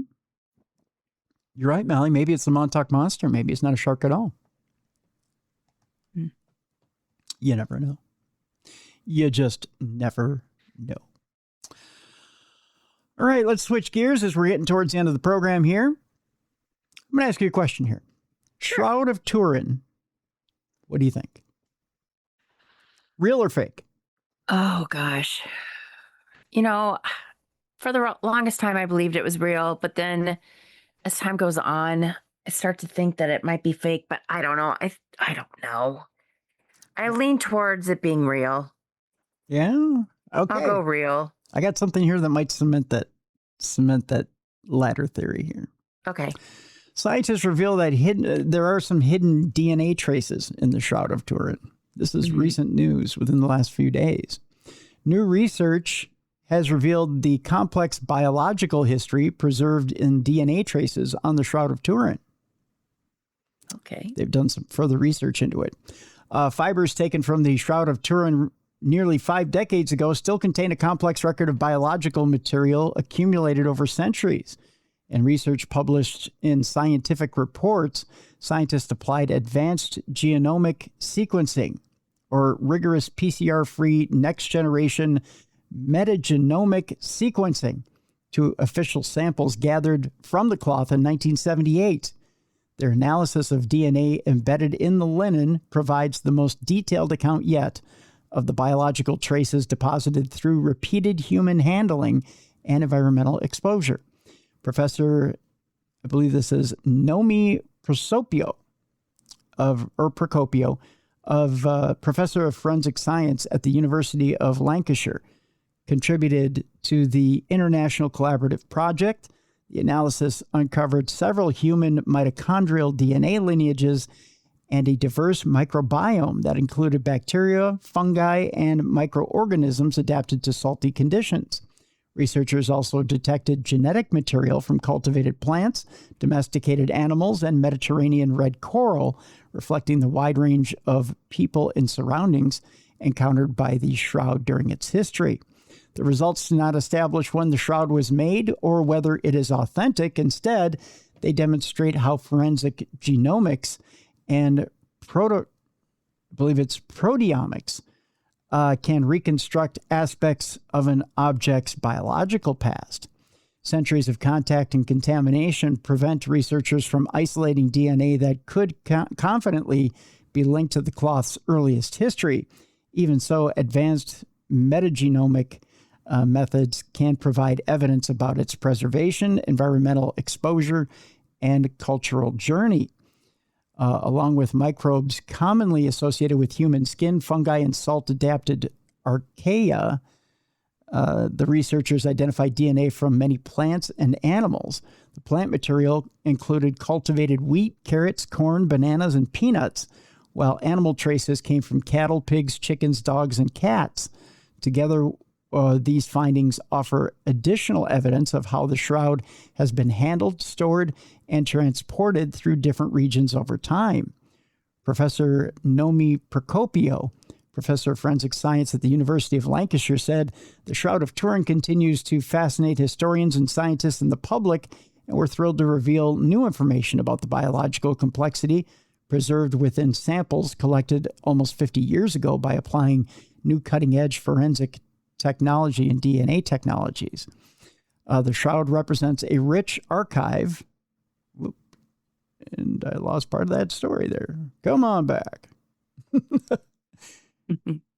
All of a sudden, the shroud didn't want to be found. It just went, whoops, sorry. Please insert another 250 for more. Where did that go? Here we go. The results do not establish... Oh, I read that part already. Okay. We'll get there. We'll get there together, kids. Okay, here we go. So the professor said the Shroud of Turin continues to fascinate historians. The shroud represents a rich archive of genetic information that has accumulated over centuries of human interaction and environmental exposure. While the DNA evidence cannot answer all the questions about the age or authenticity of the cloth, it provides novel insights into its biological history and demonstrates how advances in forensic science can unlock new information from historical artifacts. Does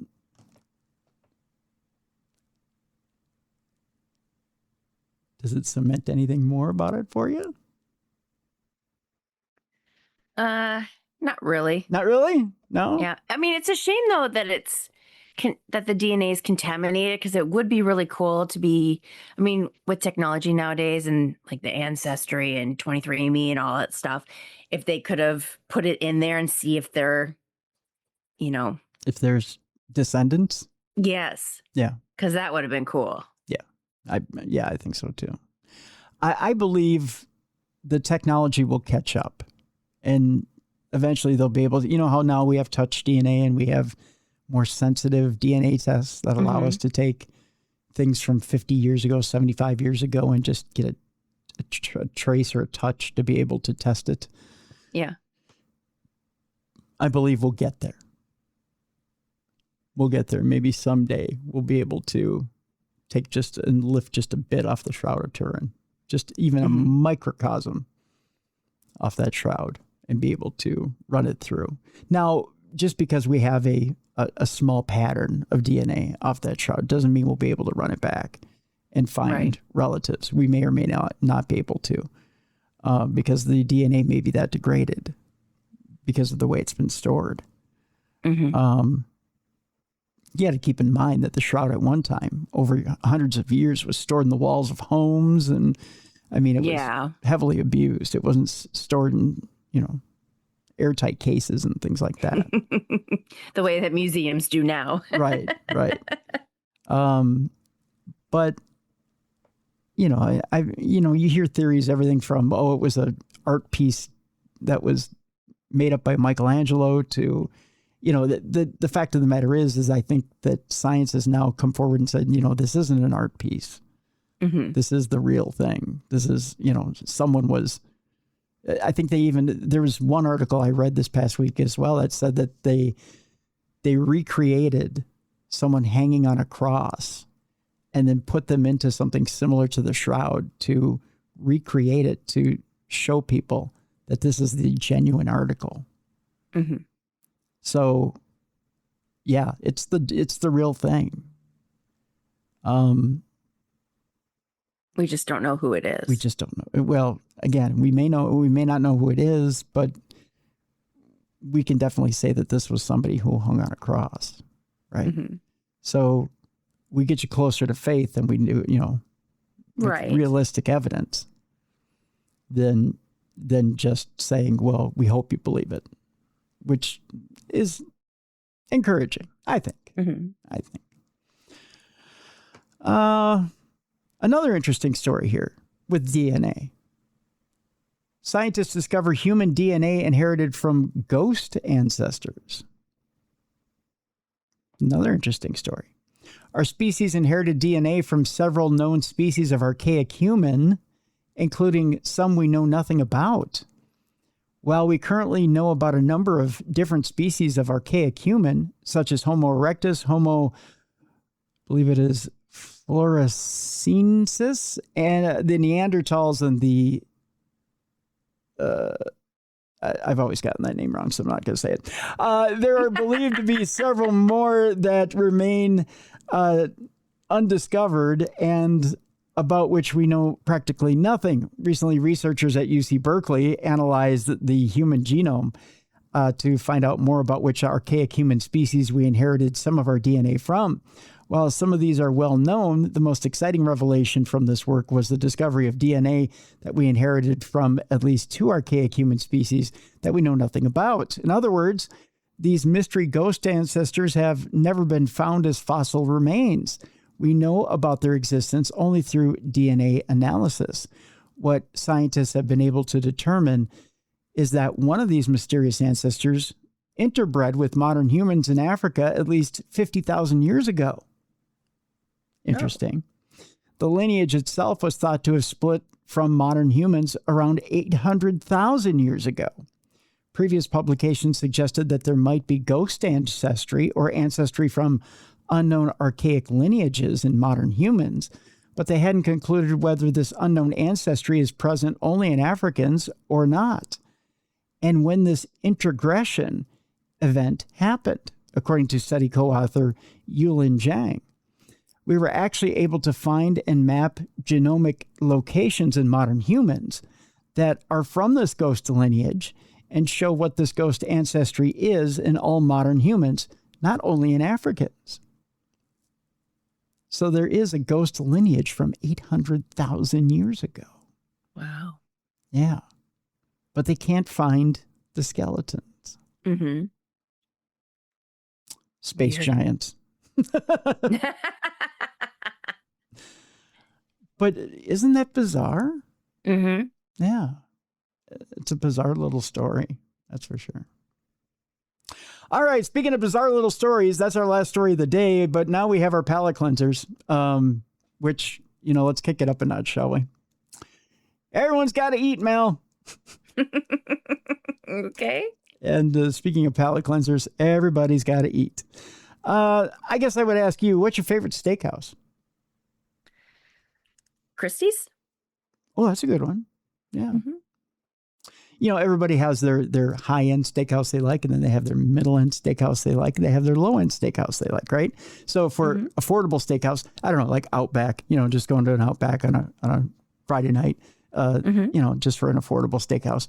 My high-end, I don't know, maybe like or middle-end, I'd say Morton's. Morton's isn't really... Morton's is good. Yeah, I like Morton's is good. That's good. We don't have that here, though. Yeah. A high-end? I don't know. I have to think on that one. I haven't been to a good high-end one in a long time. Well, South Florida. Yeah. It's time to brace yourselves. You have a new steakhouse in town. Oh, the way I said that, maybe I should have included a D in that. You have a nude steakhouse in town. Oh, no. Yes, you do. Nude dining launches at South Florida Steakhouse. And yes, it's legal. Hollywood Steakhouse is offering nude dining and a nude dining experience. I don't know that that's the experience I'm looking for when I go get a fine dining steakhouse experience. Yeah. No. Yeah. Keep your naughty bits away from my rare steak. A South Florida restaurant is garnering attention for its dress code or lack thereof. On the first Monday of every month, Class Soiree Steakhouse, which is located at 121 North 20th Avenue in Hollywood, Florida, holds an evening where diners are allowed to partake in a yummy meal without wearing any clothes. Are they next to like a nude beach? So they can just like walk on over? I don't know. Chef and owner Murad Ali came up with the concept as a way to attract new business and generate some buzz. Ali said there's a market for this kind of experience and that the staff are well-trained and respectful of their customers. Here's my question. Is there any... Keep the wallet? What's that? Yeah, where do you... Yes. Where do they keep the wallet? 1, where do you keep the wallet? 2, is there any hot soup on the menu for appetizers? Right. Right? Well, good thing it's not Mexican because then you have fajitas. Those things hurt. Oh yeah, they do, and they sizzle. When I used to work at Chi-Chi's, I hated those things because they would get your neck. Yeah, they sizzle. That they do. Yep. And 3, as you know, when you cut a steak, and sometimes it slips off your fork, and sometimes it might hit you. Hit you right in the chest. Yeah. I could be a little sensitive for the ladies. Yeah. You know what I mean? Mm-hmm. This could not be a good experience, I think, naked. I'm just saying. Ali says, I'm the chef and owner. My crew, we're all professionals. He said the restaurant is expecting around 20 people for the latest naked dining experience. Tickets for this thing. Yes, you have to buy tickets for this thing because not just anybody can walk in nude off the street, Mallie.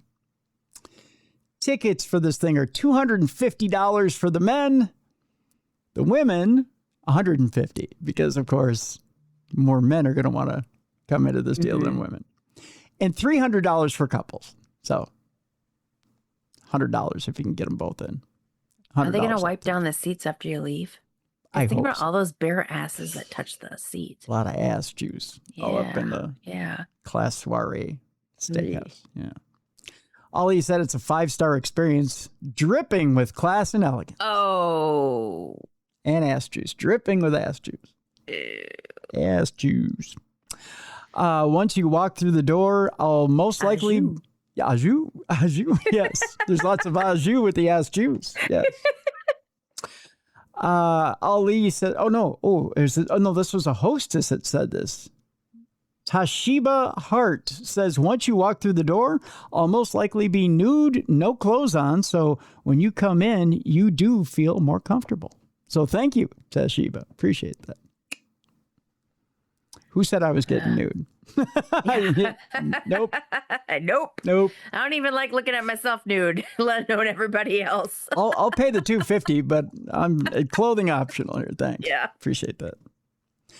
As for the legality of the concept, Local 10 News went to city officials. Yes, it's legal, said Joanne Hussey. Yes, that's her name, Joanne Hussey, a spokesperson for the city of Hollywood. It's legal because the staff members working are clothed. Well, wait, but the hostess said she's getting naked. Maybe because she's not in the kitchen. That could be. It's got to be some health issues. Right. If you're naked in the kitchen. That's right. All right.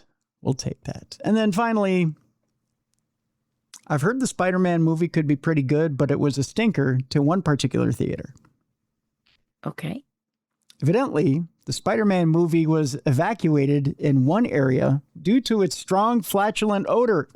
Oh, no. Mm-hmm. We go to a screening of Spider-Man Brand New Day at a movie theater in Columbia, which was evacuated when the room was filled with a foul flatulent odor. A video recorded at the Cine Columbia Cinema inside the Plaza Boca Grande shopping mall in Cartagena was shown to movie theater customers, including one dressed as Spider-Man, filling the lobby after evacuating the theater. Someone really had to let a popcorn fart out, I guess. The cause of the odor, which witnesses compared to a fart, has not been confirmed. I think you just confirmed it there. Yeah.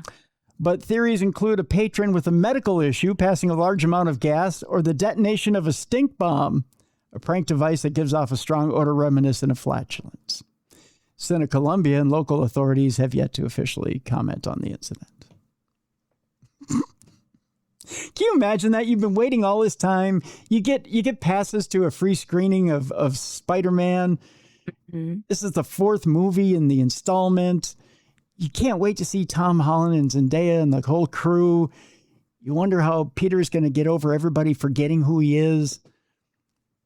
And then somebody loads one up in their pants and you got to leave. Yeah. That would suck. Just your luck. Mm-hmm. Yeah. Just your luck. That would be my luck. Did you see the movie yet? Not yet. Yeah. I'm probably going to go see it tomorrow. Mm-hmm. Yeah. Yep. I have a medical procedure later this week, so I gotta get it in before I can't sit properly. Oh, gotcha. It's not on my butt, people, so that just so you know, it's not like I'm going through a colonoscopy or anything. No, it's on my back, so yeah. So I gotta go sit at the theater before that. So, yeah. All right, Mallie, what do we have going on in your world? Let's see here. Well, I told you earlier I went on an investigation and saw a shadow person. Mm-hmm. So that was fun.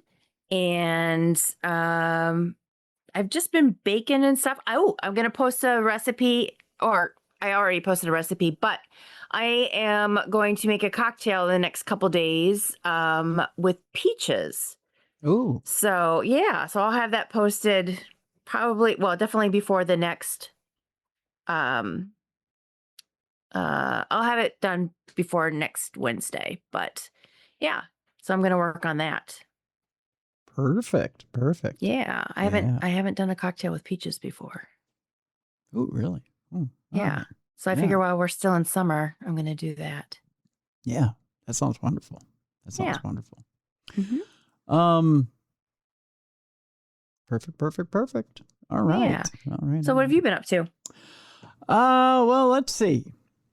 Like I said, coming up later this week, I'll be doing a little testing on the old back, just so people are not thinking that something devious is going on with me or something that people need to move heaven and earth for me. It's not anything too serious, but I'm going to be doing some testing for a spinal ablation for my low back. So I have to go through a series of tests for nerve blocks just to see if I qualify for spinal ablation. So that's what I'm doing to try and get some relief from my low back. So so that's what I'm doing on Thursday this week. So I'll be doing that. So just so you guys know that it's not too serious. They're just going to numb me up and see how I take to it on Thursday. So there's no need to break out the prayers yet. I'll let you know when it's the actual nerve burning. Then I'll be like, please, please help. Because there's a few things that can go awry or go astray with that deal. So I'll let you know when that time comes. But it's not yet. Thank goodness it's not yet. I am a little bit nervous about that, though. I'm not going to lie. Yeah. But here on the big program, tomorrow, we have an old friend back with us. As a matter of fact, she was just with us last week, but she's coming back with us this week. Jessie Doyle is with us on tomorrow. Hellbent Holler has a brand new movie out. And you want to talk about impressive numbers here, Mallie. The new movie is called Hunt for the Appalachian Bigfoot, Valley of the Giants. It's playing right now on Small Town Monsters' YouTube page. And over the weekend alone, oh my gosh, I'm just looking from the time I looked earlier today. This thing did, so SummerSlam over at US Bank Stadium had less than 70,000 attendance over 2 days. Hellbent Holler had more people watch their video, their movie, over the weekend than WWE had attendees of SummerSlam. Wow. Yeah. As it is now, there are 76,000 views of this movie. Oh, that's great. Yeah. And people are loving it. They're absolutely loving this movie. So I'm going to encourage you guys to head on over to Small Town Monsters YouTube page and check out this movie. If you don't know how to get there, smalltownmonsters.com and go click on the link to go check out this movie. But we'll have a link as well tomorrow in the description of the program. Again, it's called Hunt for the Appalachian Bigfoot, Valley of the Giants. And it's a full Sasquatch investigation and evidence. They also have a brand new investigator who's investigating with them by the name of Brooke Moreland, who I'm just telling you, since I've watched the movie already, and I love the movie already, Brooke is kind of that breath of fresh air and a little ray of sunshine that she adds to the group. And it's quite interesting. I think you're going to love this movie. So, so we have Jessie on tomorrow. We'll be talking about the hunt for the Appalachian Bigfoot. I think you guys are going to love tomorrow's show. So that's coming up tomorrow.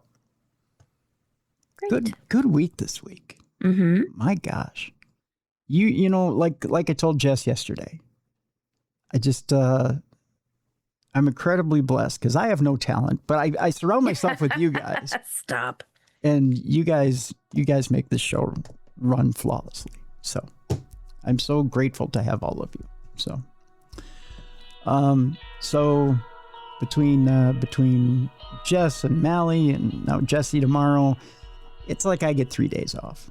So Whatever. So I can I can Well, retire. thank you for having us be part of it. Well, thank you. Now I can retire and go to Boca and just give you guys a show. So Yeah. And be at the Naked Steakhouse. yes, and go to the Naked Steakhouse and gross everybody out and have all the steak to myself. That's how it'll go. All right, that'll do it for today, folks.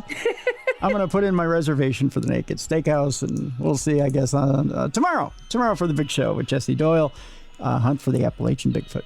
It's tomorrow right here on the best in paranormal podcasting. You've been listening to Darkness Ray.